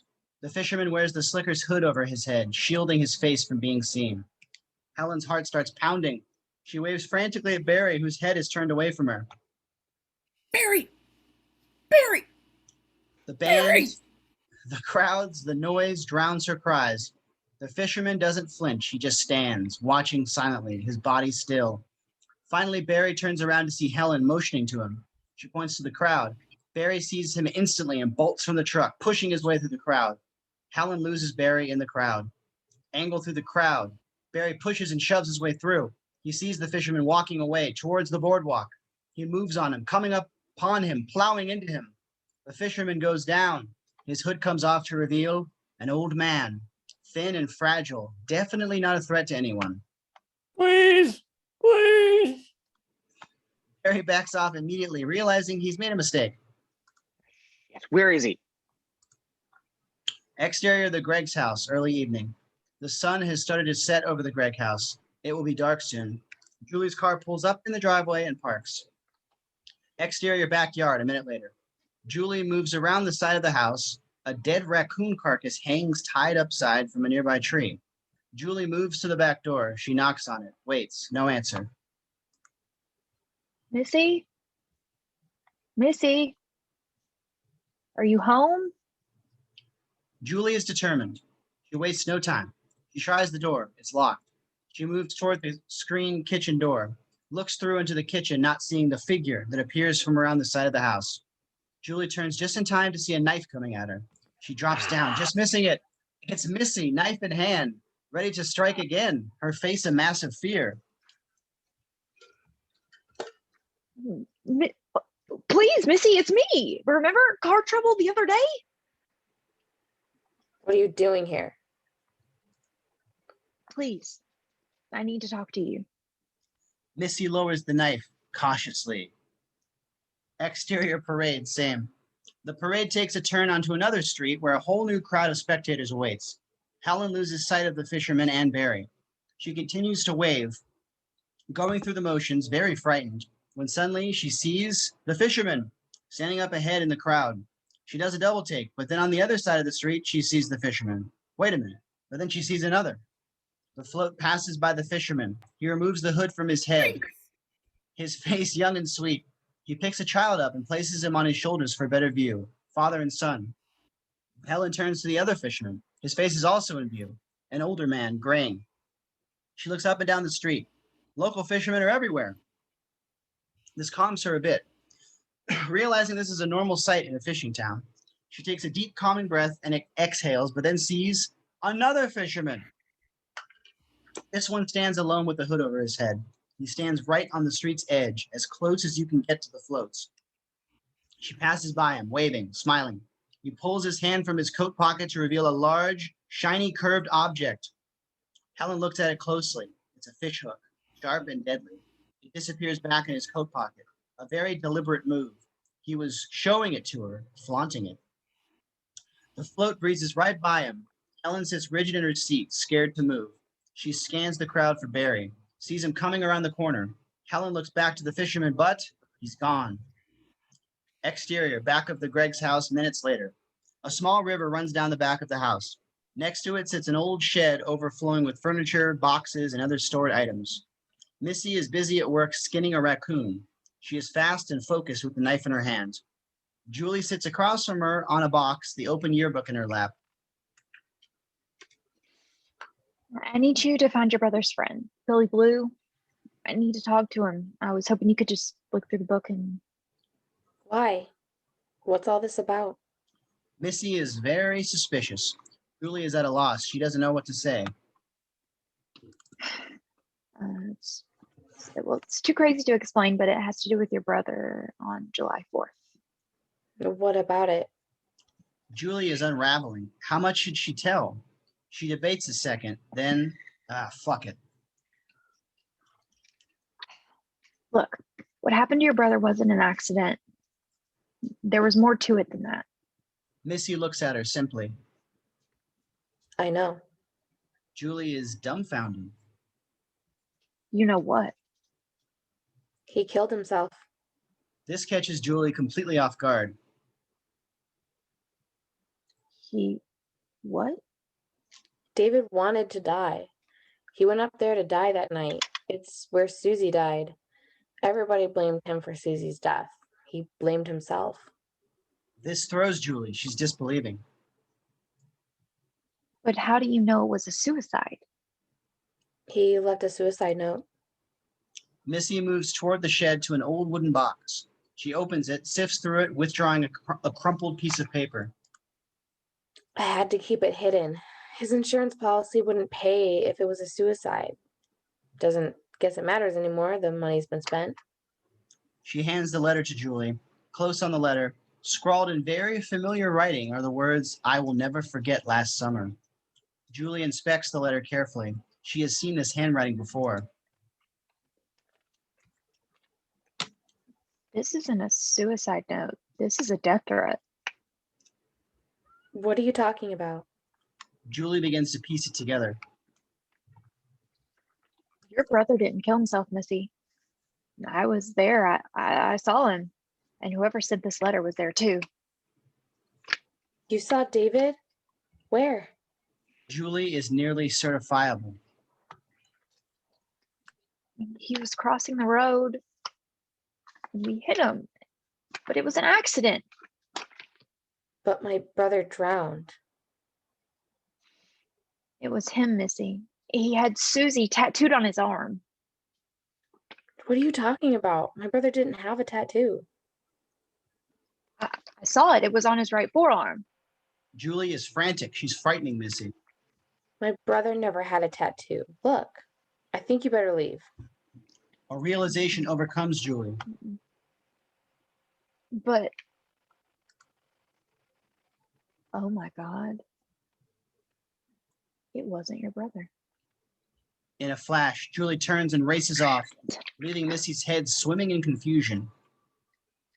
Exterior Main Street evening. The town is hopping with the excitement of the festival. The same scene as last year. Music playing, people dancing in the street. Interior Town Hall night. The hall is packed with people. On stage are this year's collection of Croaker Queen wannabes. Exterior backstage, same. Helen stands backstage with her tiara and scepter in tow. Barry stands next to her, comforting her. She awaits her cue, edgy as ever. Hey, calm. You got up in the balcony. He had a hook, Barry. I saw it. This big, giant hook. Barry puts her arms around her, pulling her against him. Everything's going to be all right. I won't let anything happen to you. A ruby-faced pageant official approaches. Places, please. I promise you. It'll be all right. She tries to smile. Break a leg. Then he leans over and gives her a little kiss, sweet and simple. Her face lights up, surprised, distracted. Interior Town Hall a few minutes later. The same MC as last year. The big seashell thrown from the float sits center stage, contestants on each side. And now, let's meet last year's winner, Miss Helen Shivers. The crowd applauds as Helen appears, tense and edgy. She walks center stage, takes a polite bow, and moves to her throne. Close on her face, she looks up to the balcony. Angle on the balcony. Barry appears. He waves down at her, smiling. She smiles back, comforted, excited by his presence. Interior Julie's car, same. Julie punches the gas, speeding down the road, frantic. Angle through the windshield. Reaper's curve approaches. She barely slows. She flies around it, unflinching. Interior Town Hall later. Helen sits in her shell watching the talent portion of the evening. A contestant, a young girl with long legs and too much lipstick, moves about the stage in nothing but a bikini and a beret atop her head. Damn it, don't laugh at me. I gotta keep it together, damn it. Who can turn the world on with her smile? Who can take a nothing day? Close on Helen, who watches intently. Disturbed? This girl in some retro way reminds her of herself. Jesus. Looks out into the crowd. She scans the audience looking for him. No sign. She glances up at Barry, who watches the contestants sing her heart out. Helen smiles. He looks so handsome up there all by himself. It's you, girl, and you should know it. With each glance and every little movement, you show it. Barry's eyes find hers. He rolls his eyes at the contestant. Helen smiles. Then Barry winks at her just as the fisherman appears, standing directly behind Barry. Helen freezes in horror while the fisherman withdraws a shiny instrument, curved, rounded, the fish hook. It rises high behind Barry. A suspended instant. Helen screams. Barry looks to her confused as the hook strikes down with force, embedding itself in his back. Barry's body jerks forward as the hook impales him. His eyes go wide and his face tightens. Helen jumps to her feet, screaming madly. The audience doesn't know what to make of it. The contestant looks annoyed. Helen jumps down from her throne and races across the stage. Oh my God, somebody help him! Barry! She points to the balcony, but Barry's body has fallen from view. The fisherman upon him. Helen's the only one who sees him. Everyone else is looking at Helen. She runs to the foot of the stage and leaps off it. Some members of the audience jump up and run to her. She cries and screeches hysterically. Suddenly, a police officer appears, an earnest man in his early 30s. Ma'am, please. Help him, please. He's killing him. Who? Who's killing who? The balcony. The police officer looks at her in disbelief, but acts accordingly. He turns to the confused Everyone- and curious crowd. Sorry, sir. Everybody, please stay calm. Please. The officer takes off for the balcony. Helen follows right behind him. Interior balcony, seconds later. The balcony is dark and cluttered. The police officer, along with Helen and a pageant official, climb the stairs. The officer is moving too slow for Helen. She races by him. Barry? Barry? Careful, ma'am. She's a blubbering mess. She runs to the railing. There's no Barry. He's completely disappeared. She turns to the police officer. He was here. Who, ma'am? The fisherman, he killed Barry. Barry who? The officer is quickly becoming a skeptic. Helen searches the entire balcony. There's no sign of Barry or the fisherman. The officer sighs with rolling eyes. He's feeling like the brunt of a joke. Interior town hall, minutes later.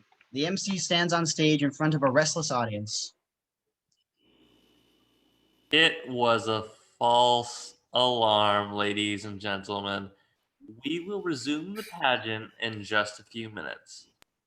Exterior Julie's house a little later. Julie's car races into the driveway. Julie jumps from it and rushes to the front door, disappearing inside the house. Interior backstage, same. Helen is surrounded by people. Someone hands her a cup of water. She's frightened beyond belief, barely able to speak. Her bottle of pills fall from her pocket, spilling out onto the floor. Everyone shifts nervously. The pageant official appears. I just spoke with her parents.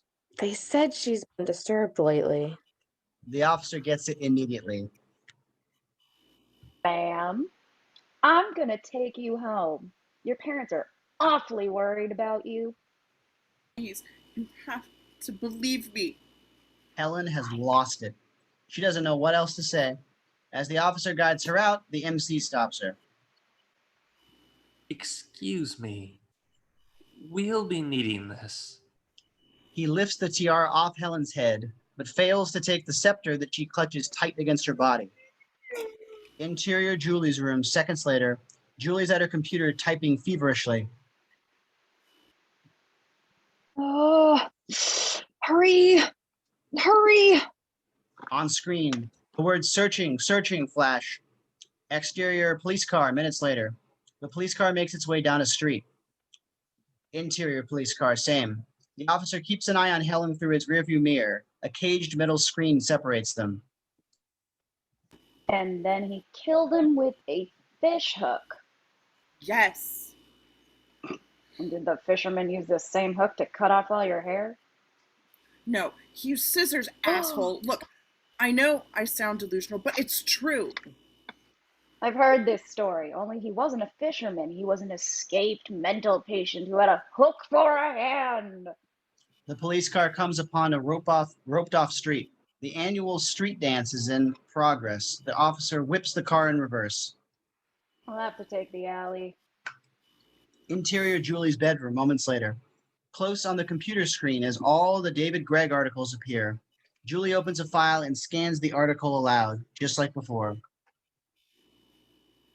Susie Tilley, killed, trapped in car, driver unharmed, survived by her father, Benjamin. On Julie, her eyes wide in horror as she reads.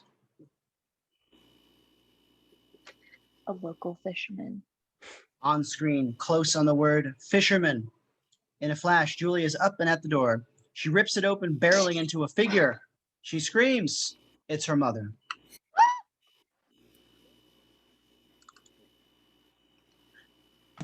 Mrs. James, are you there? I'm out. I don't got time for this, Mom. Julie flies right by her, moving down the stairs and out the door. Cool. Exterior alley, Thank you. seconds later. The police car moves down a small alleyway, dark and deserted. The street dance can be heard in the distance. Interior police car, seconds later. Helen has grown frantic. She's had it with the police. A police officer's patronizing attitude. She clutches the grill that separates them. Look, you little shit stick Mayberry ass reject. There's been a murder and you're gonna fry in hell if you ignore it. Her intensity frightens him. He shrugs it off, coming to a stop at the street corner. He reaches for his radio. I'll tell you what I'll do. I'll contact Barry's parents. We'll put a search out for him. He was probably just playing a prank on you. Helen sits back in her seat, exasperated. She sighs, looking out the front windshield. Ahead of them, sitting in the alley, is a pickup truck. The hood is up and a figure leans down, inspecting the engine. Ah, Jesus. The officer pulls up behind it, stopping. I'll just be a minute. Looks like this fellow needs help. The officer gets out of the car and walks over to the truck. What's the trouble? Suddenly, the figure moves from under the hood, standing upright. It's the fisherman, close on Helen, who screams bloody murder.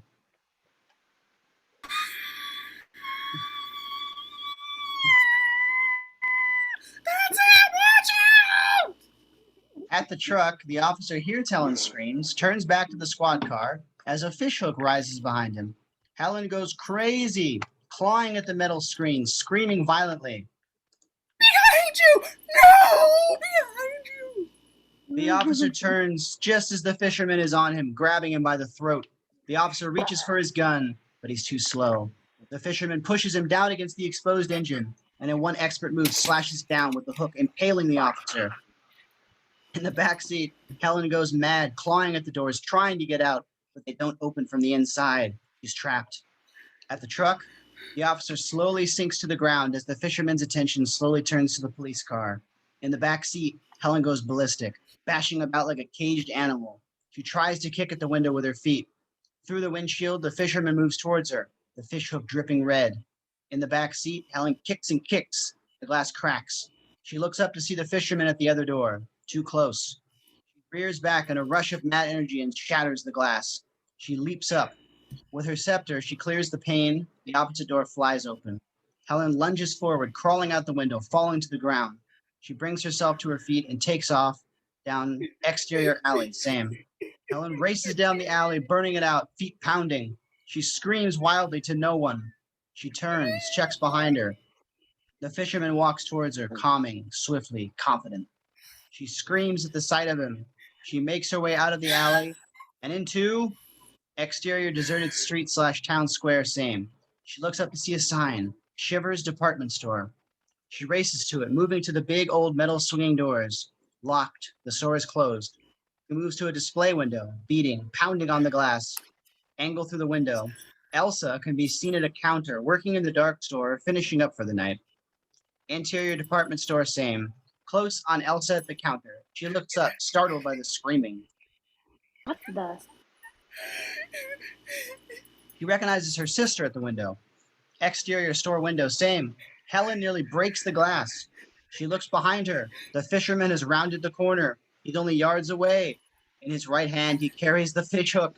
It shines in the lamplight, covered in blood. She beats on the glass. Jesus Christ, open the door, Elsa, hurry! My wig's coming off. Interior store, same. Elsa walks toward the door, taking her time, indifferent. Suddenly, she stops in her tracks, turning around. She returns to the counter for a ring of keys. Helen screams viciously. I'm coming, I'm coming.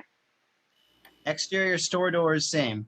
Helen throws her body against the doors, beating frenziedly. She turns to see the fisherman only feet away. So calm. He's nearly on her when the door opens. Interior store, same. Helen falls in the door, pulling it shut, grabbing the keys from Elsa, locking it. Elsa is miffed. You could have walked around. The Broad Street entrance is open. Being attacked. You're what? Lock the other door. I'll call the police. What is Helen. going on? Oops, sorry. Do what I say, goddammit. Helen means business. Elsa responds, moving to the door, completely baffled by her sister's behavior. Interior Broad Street doors, same. Elsa races to the door, fumbles with the keys, not noticing the door swinging shut, just closing. She quickly locks it and turns as a flash of silver comes out of nowhere, cutting into her neck, ripping it open, silencing her forever. Cut to interior town hall, same. Julie bursts through the town hall doors to find the entire hall empty. The pageant is over. She runs down the center aisle. The stage is bare except for the queen's seashell throne. She looks around. Nothing. No one. She turns and flees the town hall. Cut to interior department store, same. Helen is at the counter. She grabs the phone, her face terrified, sick. The phone is at her ear, no dial tone. She tries another line, no luck. She looks at the base. All the lines are lit up, off the hook somewhere else in the store. Oh. Thump noise No. behind her. She spins around, her courage draining fast. She drops the phone and charges for the door. She wants out. Elsa, where are you? Helen reaches the door, but it's useless. She's locked in. She beats at it in sheer anger. Thump. Helen spins around. She moves to a window display full of clothed mannequins. She beats against the glass, then searches for something to break through. She shoves a mannequin against it, trying to shatter the window, not seeing behind her, as a mannequin, wearing a hooded slicker, slowly comes to life. Helen turns just as the fisherman is upon her. She spins around as his hand of silver rises high in the air. Helen dives off the display stage into a rack of clothes, the fisherman right behind her. She jumps to her feet and takes off through the store, running madly down an aisle. She puts as much distance as she can between them, tearing up the carpet. She moves through sporting goods, grabbing a tennis racket, swinging it through the air, but then drops it, exchanging it for a steel baseball bat instead. She moves on, passing through hardware, dropping the bat and picking up a shiny new hatchet. She turns a corner and stumbles, falling forward to the ground, her feet tumbling over Elsa's body. Helen stifles a scream. Elsa lies still and bloody, her eyes wide. Helen is mortified but holds steady. She stands, stumbling forward into the fisherman. Helen raises the hatchet and strikes. He stops it cold with the hook in his hand. Then, in a lightning move, curves the hook around the base of the hatchet and whips it from Helen's grasp, sending it sailing across the showroom. Helen shoots backwards down the aisle, through a door, finding herself in interior storeroom, same. Helen races to the back door. She fights at the handle. It won't open. She eyes the elevator. It sits 4 or 5 feet off the ground. Helen dives for it. Interior elevator. Helen grabs the pulley rope and begins to lift herself up just as the fisherman appears. The elevator rises just as the hook comes slicing at her, just missing. The elevator rises to interior second floor, same. Helen climbs out of the elevator and heads for the stairs just as the fisherman appears. She shoots back towards a window. She looks back. The fisherman is right behind her. Helen throws the window open. Exterior side of store. Helen looks out. The window overlooks the alley below. Helen wastes no time. She crawls out onto the ledge, holding onto the windowsill to balance her. She looks back through the window to see a fish hook barreling at her. It lodges into the wood frame beside her as she jumps, free falling down towards exterior alley. Same. Helen lands in a mound of cardboard boxes and other trash items that are piled against the building. A moment as she comes to. She grabs at a pained leg, looking up to an empty window. Helen pulls herself to her feet and hauls ass, running smack into a dead end. A locked fence traps her. Turns, eyeing the second floor window. The fisherman has disappeared. Helen races the other way, past the back store door, now ajar. Exterior alley. She moves down the long alley towards the sounds of music and people partying. Ahead of her, yards away where the alley ends, people can be seen, laughing and music abounds. Helen continues on, her feet churning. She moves closer and closer. Helen looks behind her. The fisherman is nowhere to be seen. She moves on. The end of the alley is near. Relief claims her face as she nears safety when the fisherman appears directly in her path. The hook raised high. She sees it coming. There's nothing she can do. The hook enters her midsection in one swift jolt, ripping her open. An excruciating moment. Helen looks down, her face not comprehending the pain.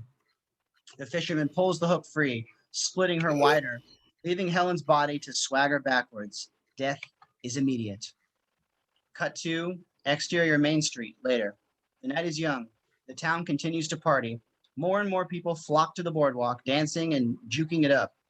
Julie moves down the boardwalk. She moves through the crowds looking for Helen, Barry, anybody. She reaches the railing and leans against it, looking out onto the harbor. In the distance, she sees the harbor where the fishing trawlers dock. It appears dark and quiet. She recognizes Ray's boat. She hesitates, contemplating, and then exterior docks minutes later. Julie moves through a large metal gate that serves as the entrance to the docks. She runs down the main dock. She reaches Ray's boat, calling out to him, out of breath. Ray? Ray? A light is on within the galley. Suddenly, a door swings open and Ray steps out, sweaty, out of breath. He's surprised to see her. Julie, what are you doing here? Julie bursts forth with her information. We didn't kill David Gregg. It was someone else on the road that night. Ray moves to the edge of the boat, feet from her. What are you talking about? Sorry, just can you pause? Can we pause?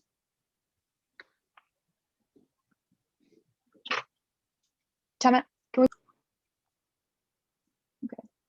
I think it was Susie's father, Ben Tilley. He's a fisherman. But they found David's body in the water. Yeah, I think Ben Tilley killed David Gregg. Wait a second. You think this Tilley guy killed David and then we killed him? But what if he didn't die, Ray? What if he's still alive? Julie has never been more frightened. Ray wants to believe her, but This is crazy. Come aboard. Come inside. I want to hear this from the beginning. We have to find Helen and Barry. We will. We will. he holds his arm out to her. She takes it, throwing her leg over the side of the boat onto Ray's. She looks down for support, her eyes glancing the side of the boat where the name is painted in bright blue colors. It reads, Billy Boy. Julie stops, frozen. She looks to Ray, jerking away from him, stumbling back onto the dock. A terrifying realization creeps across her face. You. Oh my God, it's you. What are you talking about? Billy Blue, you went to Missy's. You're the friend, the fisherman. Ray's face turns solemn. He gets very quiet. It was you all along. Ray lunges for her. Julie steps back, frightened, tearing off down the dock. Ray leaps over the side of the boat and onto the dock right beside her. Julie, wait! Julie's not listening. She reaches the marina's gated entranceway. The metal door is now closed. He pulls on the handle. A huge chain and padlock now surround the bars, locked securely. No! Julie pulls on it, realizes she's trapped. She turns quickly and moves back down the dock, looking for help. Somebody please help me. Please help me. She calls out to the boats that sit in the basin. No one appears. Everyone's at the festival. Please. Oh God, please. Ray is on top of her. He reaches out for her when a figure appears in his path. In a lightning move, an arm flies at him. Bam! Ray goes down. Julie turns to see a fisherman coming at her. Relief claims her face. She races to him. Please, help me. The fisherman takes her in his arms. His face is hidden in the hood of the slicker he wears. Julie can make out the lines of his jaw, but little else. When he speaks, his words are calm and soothing. Easy, child. This way. Calm and soothing. Julie is terrified. Well, I'm a fisherman. I'm terrified too, confused. It's not easy when you're catching fish. Please help me. Please help me. Julie looks to Ray, who is sprawled on the dock behind them. He's coming too. Quick, come with me. The fisherman leads her to a boat nearby, a large wooden trawler. He helps her on. Exterior dock. On the dock, Ray has risen to his feet, the breath knocked out of him. He watches as the fisherman casts the lines of the boat. No! Exterior trawler. On the trawler, Do you have a radio? I need to call for help. the fisherman nods. Come with me. Fisherman guides her to the cabin door. She hesitates a second, then steps in. Exterior dock. On the dock, Ray has found a small dinghy tied to a piling. He leaps on it, throws the line. It has a small engine. He grabs the starter cord, rips it out. It starts up, coughing, choking. Interior cabin, same. Julie finds herself in a small, dimly lit galley. The fisherman moves in behind her, closing the door. Are you in some kind of trouble, child? Julie fights tears, turning to him. A lot of trouble. Fisherman stands, nonplussed. He holds something in his hand, a silver metal medallion. He flicks it and it begins to spin, the familiar whistle. That's a shame. Being 4th of July and all. Kids like you should be out having fun, drinking, partying, running people over, getting away with murder, things like that. Julie stops dead in her tracks. Yeah. He clicks on the overhead light. The galley lights up. It's covered with pictures, newspaper clippings, some new, some old, all of Julie and her friends. Different newspaper headlines pop out at Julie. Helen Shivers wins Croaker Queen. Local girl gets scholarship. Cox scores touchdown, etc. The fisherman has been doing his own research. He's been tracking their lives. Julie steps back in terrified awe. Tilly. Good, good. I see you've been doing your homework too. The fisherman steps into the light. His face is seen clearly for the first time. It is soured and weathered, with a huge fleshy scar that extends from his forehead down to his chin, a remnant of last summer. Julie bolts for the door. Tilly cuts her off. She backs up, looking behind her. There are 3 short steps that lead up to another part of the boat. Julie rockets up them. Exterior dock, same. Ray rises to his feet and staggers down the dock. He looks to Tilly's boat drifting out into the harbor. Interior wheelhouse, same. Old and rustic. A big wooden wheel surrounded by a barometer, throttle, compass. Julie moves about in a frenzy, looking for a way out. There's a door that leads to the deck. Julie flies through it, Tilly just behind her. Exterior deck, same. Julie is at the bow of the boat, tripping over ropes and cables. She goes down. Her head hits an emergency box. He throws it open. Sitting on top is a flare gun. She grabs it, bolting around the side of the boat to the main deck. On the main deck, Julie is at the side of the boat.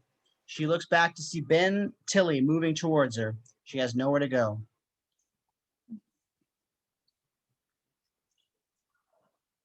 Oh God, somebody! Julie looks to shore. The boat has drifted to the mouth of the harbor. The town can be seen in the distance with all its heavy celebration in progress. Julie holds the gun to the sky to fire when her whole body is thrust forward against the railing. The gun slips from her hand, overboard. She spins around to see Tilly through the wheelhouse window. He's at the wheel, taking them farther out to sea. Exterior dock, back on the dock. Ray has found a small dinghy. He jumps on it, casting off the line. He grabs the engine's start cord and lets it rip. Back on Julie.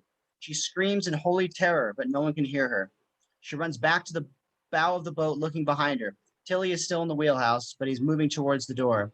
Julie looks about her. There's nowhere to run. Julie looks down to see a hatch at her feet.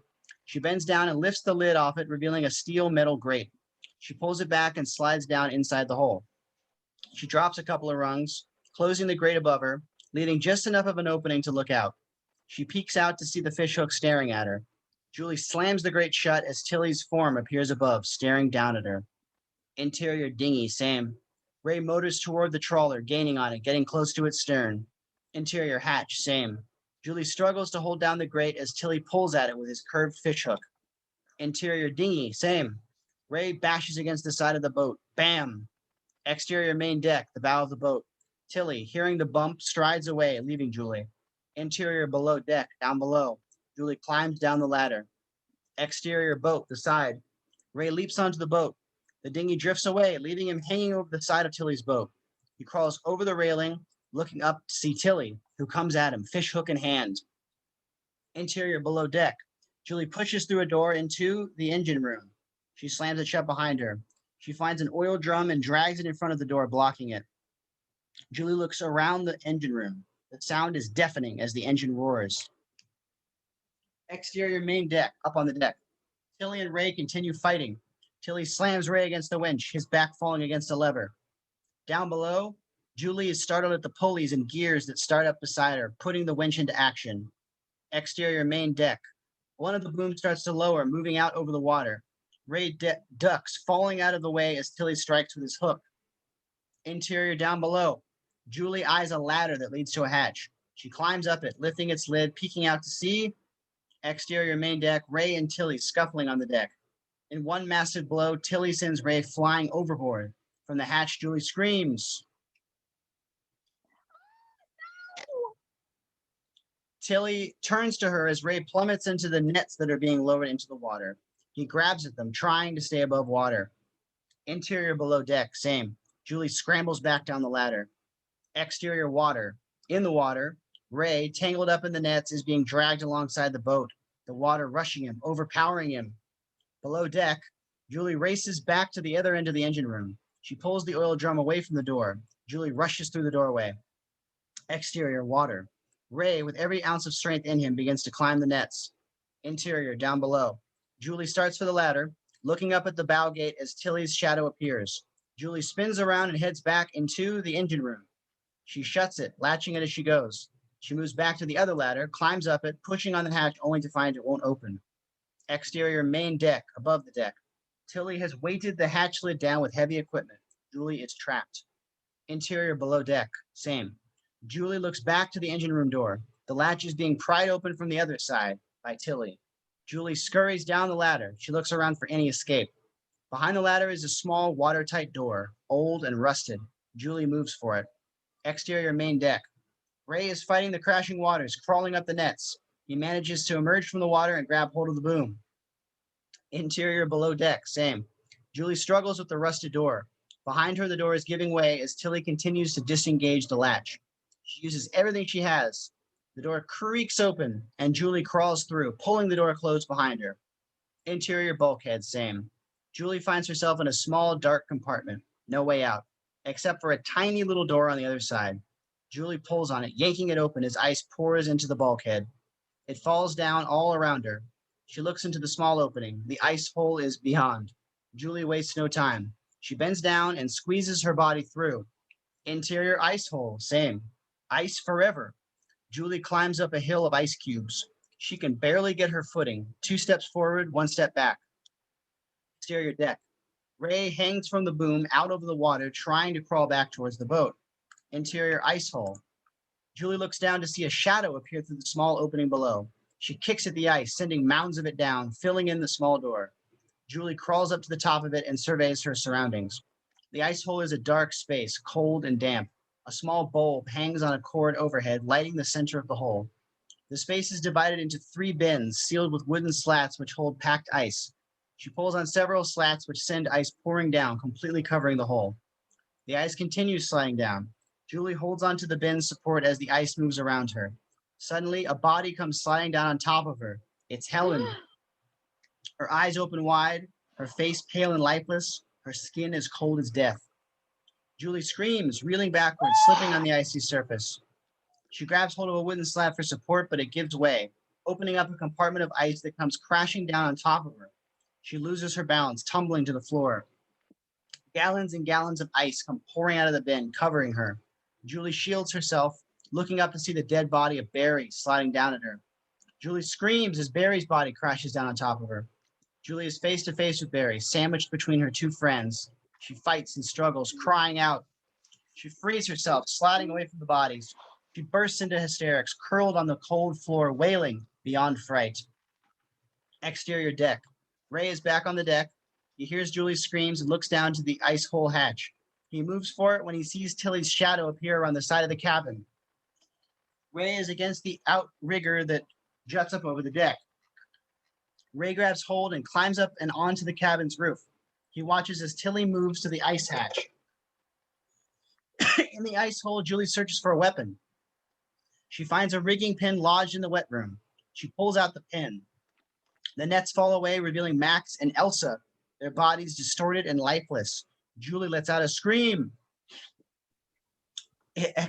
Exterior main deck. Tilly is at the hatch. He rips the lid off. Exterior cabin roof. Ray searches for a weapon.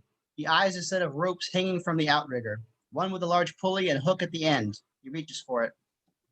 Interior ice hole. The hatch lid flies open. Julie looks up to see Tilly staring down. Exterior cabin roof. Ray throws the hook.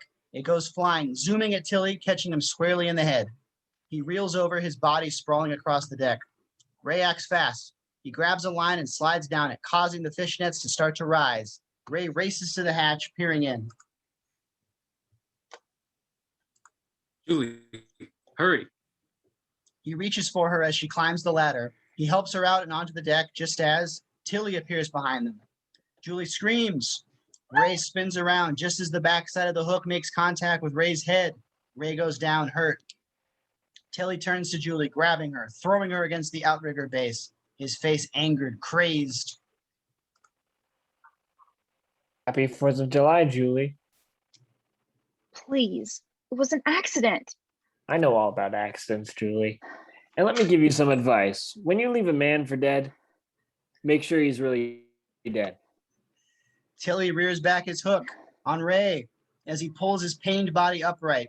He eyes Tilly as he readies to strike. He watches as the hook gets caught up in the swinging lines that move across the deck. Ray eyes the winch. He lunges for the control handle, hitting it, sending the winch into motion. In a split second, the ropes snap up, flying up to the top of the boom, pulling, yanking Ben Tilly with it. His whole body is jerked upward as he's carried to the boom. Close on Tilly's hand as it leads his body to the top of the boom, heading right for the pulley and spinning rope. His hand gets twisted in the pulley with massive force. It rips skin, bone. Then Tilly's hand is severed from his body. It falls to the deck, still clutching the hook. Tilly's body is not far behind. He grabbles, trying to grab hold. His foot gets caught in the lines and he falls backwards, hanging upside down. His body swinging back and forth with the roll of the boat. The winch cranks at capacity. Ray joins Julie, grabbing hold of her, hugging her, just as Tilly's body swings towards them, arm outstretched. They dodge him as the boat rolls and Tilly swings to the other side of the boat as if flying through the air. He comes at them again, fast, focused. Close on the boom. The weight from Tilly's body is causing the pulley to rotate off its hook. Tilly swings out over the side of the boat as the pulley gives way and his body goes crashing down into the deploying nets. His body gets tangled every which way in the nets as they disappear over the side of the boat into the cold, dark waters. Gone. Julie looks down to see Ben Tilly's severed hand lying on the deck, still clutching the hook. She bends down, defiant, pumped. She picks it up by the hook, not looking, just slinging it overboard as far as her strength will allow. It disappears into the night. Ray comes up behind her. She turns to him, grabbing him. They hold each other for dear life. Exterior fishing trawler later. The fishing trawler is surrounded by Coast Guard boats, police speeders, etc. Lights have been hung, tape in place. It's now an official crime scene. On the deck, 2 young officers set the winch, watching it spin cable, raising the nets from the water. Julie and Ray stand together, watching, shivering in the cold night. Julie's face is a world of disbelief. She tries to comprehend. We never killed anyone. This last year's for. I know. The guilt was killing me. That's why I went to see Missy. I had to know who he was. I'm sorry I didn't tell you about Missy. I wanted you back. I didn't want to lose you again. She listens intently, looking deep into his eyes, silent. I love you, Julie. No one gets me the way you do. A slight trace of a smile creeps across her face, a long moment. I understand your pain. Ray nods. They come together, holding each other tight. Suddenly, a figure looms in front of them. It's the local sheriff, a round man with a serious face. Do you have any idea why this man would want you dead? Julie looks at Ray, the moment of truth. Do they come clean? Will it help? A long stare, and then, almost simultaneously, No.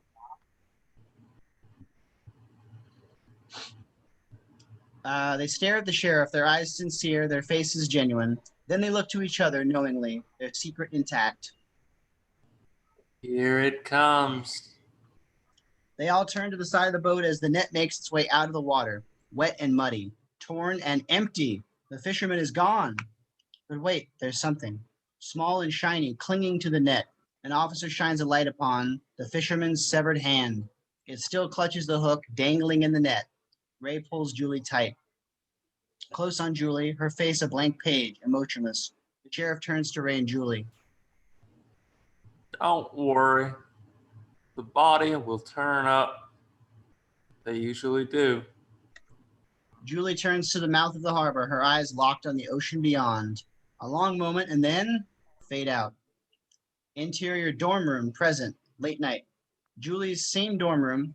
It appears less drab, as if some interest has been paid to bringing it to life. Superimposed title card, 1 year later. Julie sits at her computer, a familiar scene, only this time she types feverishly at the keypad, her hands moving rapidly. The camera comes upon her face and it appears a revelation. This is the Julie of old. Her youthful face has been restored, vibrant and full of energy. She radiates from within. She's more than survived. She's transcended. Close on monitor. She's in the middle of chatting with someone on the internet. She sends a message. I made the dean's list. She waits for her reply. It comes, figures.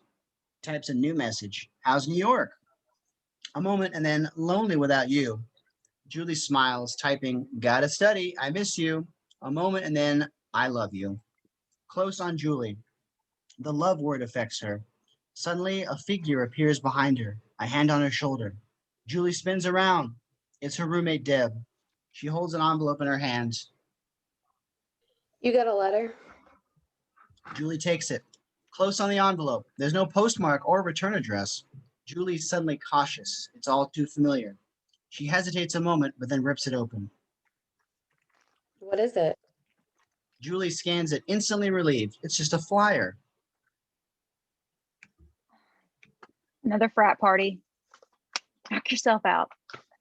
She tosses it to Deb, who takes it graciously. Julie turns back to her computer just as the mailbox in the corner of the screen begins to flash. Julie has an email. She moves the cursor to the mailbox and clicks. A letter pops up, Sender unidentified. Julie clicks it open and completely freaks out, her face turning a ghostly white as the life is sucked from it. On the screen in one simple sentence, a sentence that sends Julie's world crumbling. On the screen are the words, "I know what you did last summer." The end. Forever. Until the sequel.